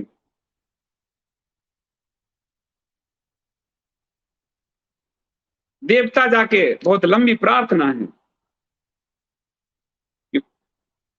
और इसका दो और अर्थ है जो इस संपूर्णता का, कि जब आम मनुष्य जो सिर्फ यीशु के लिए अपनी प्रेमालाप यात्रा में जाता है, या फिर अपने दिन भर के तनाव को दूर करने के लिए, अपने टेंशन को रिमूव करने के लिए, क्योंकि वो संभोग की प्रक्रिया में नहीं जाता, वो सेक्स एक्ट में जाता है, तो वहां पे एक स्त्री पुरुष नहीं होते, वहां पे चार होते हैं। एक स्त्री है, उस स्त्री का मन है। एक पुरुष है, उस पुरुष का मन है। दोनों हल्के होना चाहते हैं, एक का मन है दूसरा नहीं। तो चार वहां पे हैं और चार लोग उसमें लगे हुए हैं। मन भी एक मूर्त रूप है। लेकिन जब मैथुन जिसको कहा गया वो एक वर्तुलाकार यानी शिव का जैसे आकार आप देखते हैं, यानी ऊर्जा का प्रवाह बाहर की तरफ नहीं होता, रोए रोए कण कण में ऊर्जा व्याप्त हो जाती है। जो काम ऊर्जा है वो आपके पूरे शरीर में, तंत्र जो है कहता है संपूर्ण शरीर में उसका प्रवाह हो जाता है। तो ऊर्जा वहां वर्तुलाकार ले लेती है, इसलिए 7 जन्म की जो व्यवस्था कहा गया, जो मैं बार बार बताता हूं, वर्तुलाकार यानी दोनों उस वर्तुलाकार ऊर्जा में आबद्ध हो जाते हैं। इसलिए उस ऊर्जा की परितृप्ति अगले जन्म में भी वही ऊर्जा करती है, इसलिए वो यात्रा कहा गया, जिसको 7 जन्म कहा गया। लेकिन आज का 4 लोग हैं जो चतुर्कोण बना रहे हैं। अब ऊर्जा बाहर की तरफ, जैसे वर्तुल में क्या है, ऊर्जा कहीं जाएगी नहीं। शिवलिंग का आकार देखिए, आत्मा का भी वही आकार है, ऊर्जा घूमेगी, घूर्णन करेगी, वो बाहर नहीं जाएगी। लेकिन 4 लोग हैं, यानी 2 मन है। जो कहा गया महामैथुन महा जो संभोग, उसमें टाइमलेस स्थिति यानी टाइम का कोई, उसमें समय विलीन स्थिति हो जाती है, स्पेस विलीन हो जाती है, विचार विलीन हो जाता है। इसीलिए बार बार उस स्थिति को, वो जो आपको ध्यान से योग से अस्थायी हो सकता है, वो रूप जिस वक्त आप काम में आबद्ध हैं, वो रूप ध्यान और योग से स्थायी होता है।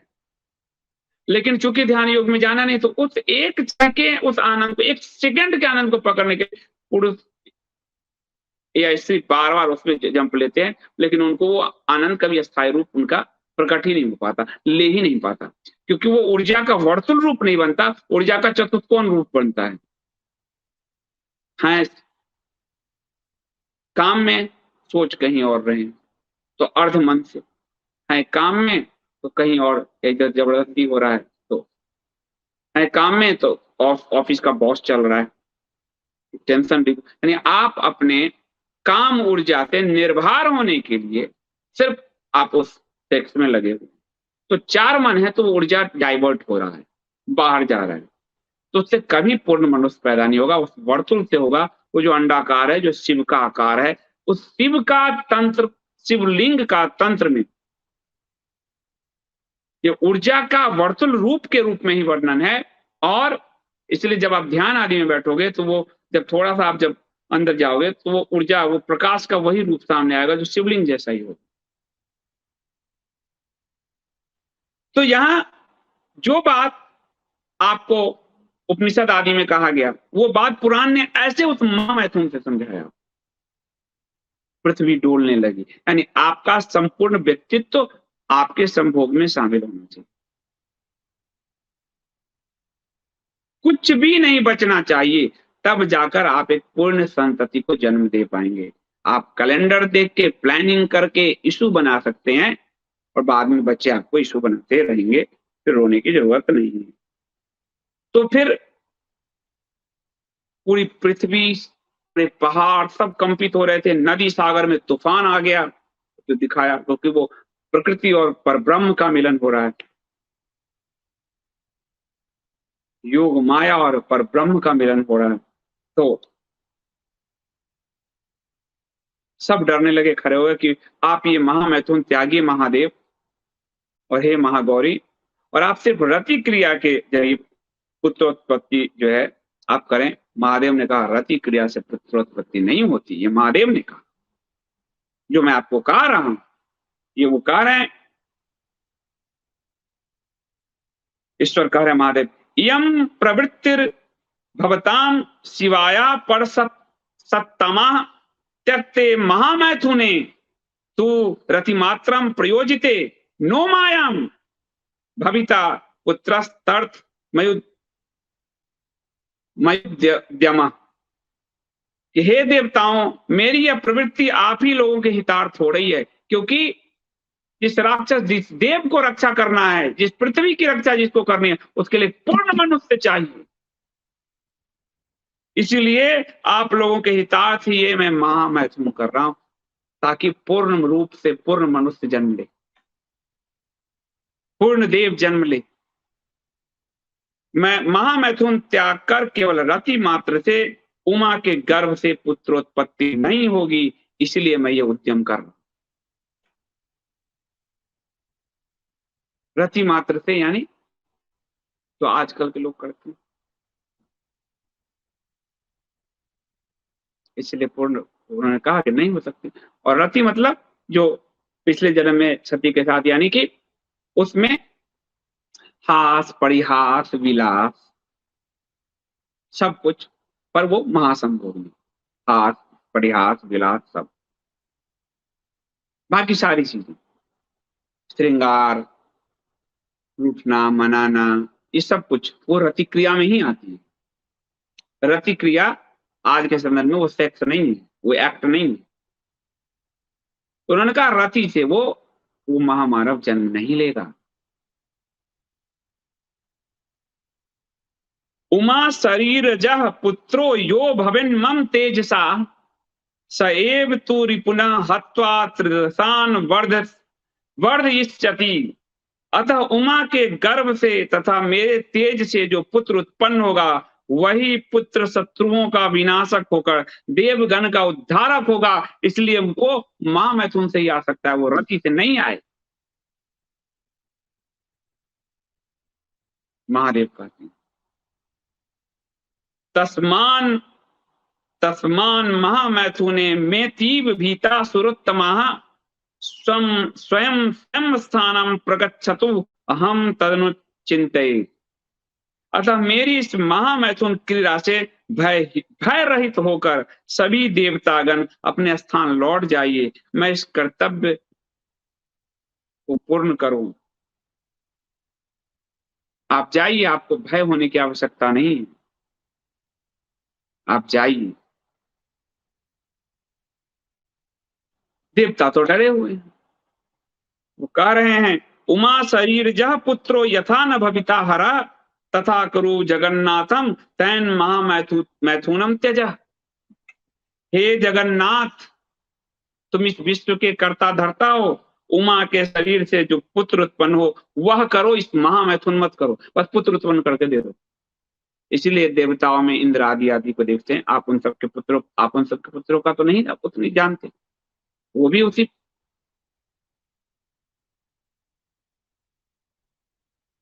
तो आप सिर्फ पुत्र उत्पन्न करके दे दो, आप ये महामैथुन मत करो, देवता कह रहे हैं। रतिमात्रेन नो मायाम, ईश्वर कहते हैं, शिव कहते हैं रतिमात्रेन नो मायाम मत पुत्रा सम विश्यति महामैथुन संत्यागात स्याद पुत्री तु पार्वती। केवल रति मात्र से उमा से मेरा पुत्र उत्पन्न नहीं होगा देवगण, अतः महामैथुन त्याग देने पर भी पार्वती अब पुत्रवती ही रह जाएगी, वो पुत्रवती नहीं हो पाएगी, वो स्वयं महाकाली है। तो महाकाल के साथ महाकाली का ही महामैथुन है, वो पुत्रवती नहीं हो पाएगी। लेकिन तस्मादहम तु देवानाम वचनाद ब्रह्मणस्ता त्यक्षे महामैथुनम तु किंग त्वमेकम कुरुतामरा। लेकिन आप लोग जब डर रहे हो तो मैं उस महामैथुन का त्याग करूं। और जो महामैथुन है इसमें एक पक्ष नहीं, सिर्फ पुरुष नहीं, स्त्री पुरुष का संपूर्ण भोग, मैंने कहा दोनों द्वारा संपूर्ण भोग, वर्तुलाकार। तो महाकाली का भी वही रूप था, तब पृथ्वी ज्वलायमान थी, एक से नहीं होना, संपूर्ण व्यक्तित्व, तब कोई अर्धनारीश्वर रूप लेगा। दोनों का उतनी ही तीव्र जो ऊर्जा का जो है स्पंदन, दोनों का ही।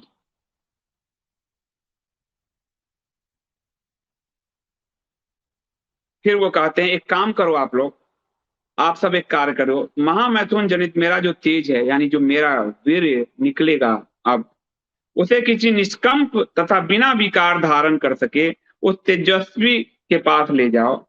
ऐसा व्यक्ति मैं जो है अपने जो शरीर में अब मेरे जो तेज उत्पन्न हो गया उस तेज का त्याग करूंगा, आप गर्भ की व्यवस्था करो, क्योंकि बिना मैथुन से तो नहीं हो सकता। तो अब इस तेज का त्याग तो मैं करूंगा, तो अब आप व्यवस्था करो। ब्रह्मा आदि दौड़े दौड़े अग्नि के पास पहुंचे, अग्नि से कहा कि वो तो महादेव का वीर्य है, पृथ्वी ध्वस्त हो जाएगी।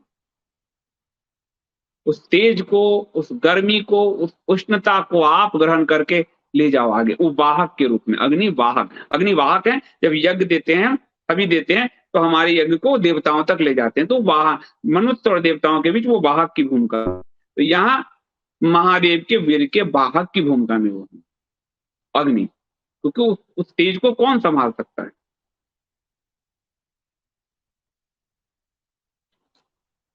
उसके बाद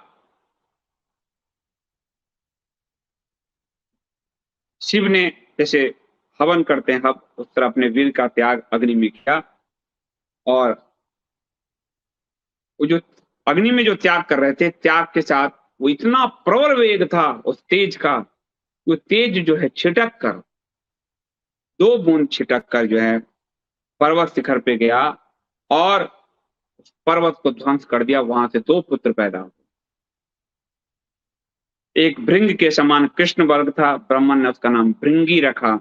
एक अंजन के समान काला था, पितामह ने उसका नाम महाकाल रखा। ये महाकाल है, वो था महाकाल। और फिर जो है उनका पालन, दोनों का पालन शंकर के गणों ने, प्रमथों ने, यानी गणों के एक समूह ने किया। पार्वती ने उसको वर्धित किया। उधर पार्वती ने कहा कि तुम सबने हमारे महामैथुन को रोका है देवताओं, मैं मां अपने गर्भ से पुत्र उत्पन्न नहीं कर सकती, तो देवता भी आज से पुत्र ही नहीं रहेंगे, देवता की पत्नियां अपने गर्भ से पुत्र उत्पन्न नहीं कर सकती। इसलिए नारायण आदि को भी देव मानव रूप लेकर ही पुत्र आदि उत्पन्न करने पड़ते हैं, देवताओं के फिर पुत्र नहीं। ये उमा का श्राप कि अगर मैं अपने गर्भ से अपने पुत्र को जन्म नहीं दे सकती, तुम लोगों की पत्नियां भी अपने अपने गर्भ से पुत्र जन्म नहीं कर सकती। उसके बाद अग्नि जो है उसको लेकर, और पार्वती बहुत क्रोधित हुई। उन्होंने पुत्र का, क्योंकि हर माँ अपने गर्भ से पुत्र को जन्म देना चाहती है, लेकिन वो अपने गर्भ से पुत्र को नहीं दे सकती थी, तो वो बहुत क्रोधित हुई। और उन्होंने जो है, उन्होंने कहा देवगण को कि अब आपके भी पुत्र नहीं होंगे। तो मनुष्य रूप आदि लेकर देवगण फिर पुत्र आदि पैदा करते हैं, देव रूप में नहीं होते। और उस तेज को गंगा के पास ले गए, अग्निदेव गंगा के पास ले गए, और गंगा ने उसको जन्म दिया। और बाद में कृतिका जो 7 ऋषियों की पत्नियां, उसने उनका पालन किया है। वही स्कंद हैं, कार्तिकेय हैं, जिन्होंने बाद में तारकासुर को पराजित किया, और जो देवताओं के सेनापति के रूप में जाने गए। स्कंद पुराण सबसे बड़ा पुराण जिसमें इतिहास का बोध है आपको, वो कार्तिकेय को ही लेकर है, और कार्तिकेय देवताओं के सेनापति हैं। और कार्तिकेय यदि उस महामैथुन से पैदा होते, तो इंद्र तो डर गया था कि मेरा ये हर बात में वो सिंहासन में ही डर जाते हैं। तो और 2 पुत्र का जन्म हुआ था, एक स्कंद और दूसरे विशाख जो हैं दोनों का। और दोनों को बाद में, दोनों का शरीर एक हो गया। सरपत के वन में गंगा ने उन्हें छोड़ा, वहां से कृतिका जो है ऋषि सप्तऋषियों की पत्नियों ने उनको जो है उनको पालित किया। बाद में ये जो दो जो तेज छिटक के टकराए थे, वो भृंगी और महाकाल, वो भृंगी और महाकाल जो है उनको भी साप लगा। साप यूं लगा कि अब महामैथुन तो हो नहीं सकता। तो शिव और पार्वती आम रति विलास जैसे होता है, परिहास, हास, पति पत्नी का प्रेम, रूठना मनाना, ये सब। और ये जो दोनों हैं भृंगी और महाकाल, इसको शिव ने द्वारपाल बना रखा। एक दिन पार्वती जी जो है शिव के साथ रति विलास करके वो जब बाहर आई, तो इन दोनों ने पुत्र ने देख लिया।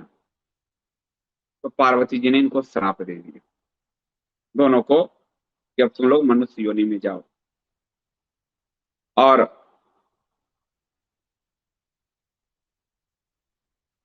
उन्होंने कहा कि माता हमारी क्या गलती है, हमने तो कोई मानो, आप मैं बाहर द्वारपाल महादेव ने बना दिया तो हम द्वारपाल हैं, आप बाहर से आई हैं, हमने तो कुछ कहा ही नहीं, हम तो हमें तो आपने जबरदस्ती आपने श्राप दे दिया, हमारा तो कोई दोष भी नहीं है। तो हम भी आपको श्राप देते हैं, उन्होंने कहा हम भी आपको श्राप देते हैं। और उन्होंने श्राप दिया कि तुम दोनों मनुष्य योनि में जाओ, और तुम दोनों क्योंकि माँ को ऐसे देखे हो तो तुम दोनों बानर जैसे मतलब क्रूर पैदा हो गए। उन्होंने भी श्राप दे दिया कि माता हम अपराध रहित हैं, आप जबरदस्ती हमें दे रही हैं जो है। इसलिए जब पृथ्वी पर नारी होकर भगवान हर पुरुष रूप में जाएंगे और आपको भी नारी रूप में जन्म लेना होगा, उसी से हम दोनों का जन्म होगा, आप दोनों को भी मनुष्य योनि धारण करना होगा। यदि हम वास्तव में हर के पुत्र हैं, महादेव के पुत्र हैं, निरपराध हैं, तो हमारा ये वाक्य फले और आप दोनों को भी जन्म लेना पड़े। तो बाद में पृथ्वी पर जो है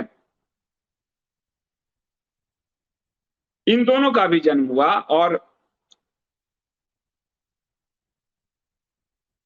वो एक बड़ी लंबी कथा है कि इन दोनों का भी जन्म हुआ। और पौष्य नाम का जो है वो एक राजा हुआ, दक्ष पुत्र पूषा, पूषा का पुत्र पौष्य, वो बहुत बलवान राजा था।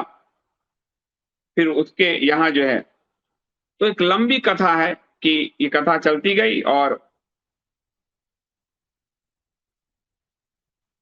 इन दोनों का श्राप भी फलित हुआ, महादेव को और गौड़ी को भी मनुष्य रूप में जो है आना पड़ा।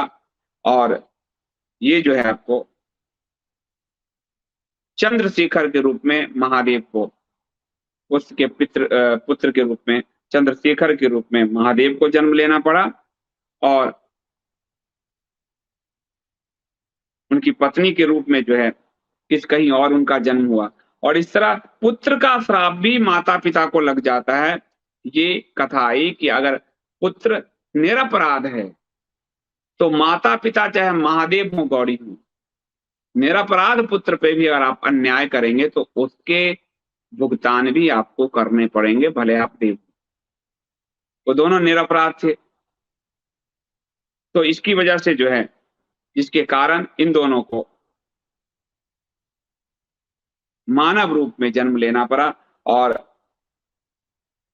पृथ्वी पे फिर मानव रूप में जन्म ही नहीं लेना पड़ा, कई चीजें, क्योंकि बानर जैसे शकल उन्होंने कहा था, तो उसके लिए उनको और भी कई सारे जो गौड़ी थी पार्वती, उनको और कई कष्ट का सामना करना पड़ा, एक मुनि के श्राप से उनको गुजरना पड़ा।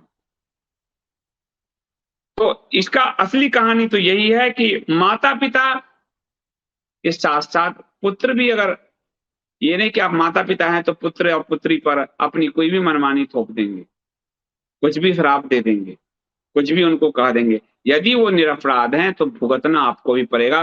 कर्म का फल सब पे समान भाव से लागू होता है। और चंद्रशेखर और उसका तारावती के रूप में गौरी का जन्म हुआ था, चंद्रशेखर के रूप में महादेव का जन्म हुआ था। और बाद में जो है एक ऋषि थे, ऋषि कपोत नाम था, ऋषि कपोत, ऋषि कपोत का श्राप लगा इनको, और जिसके कारण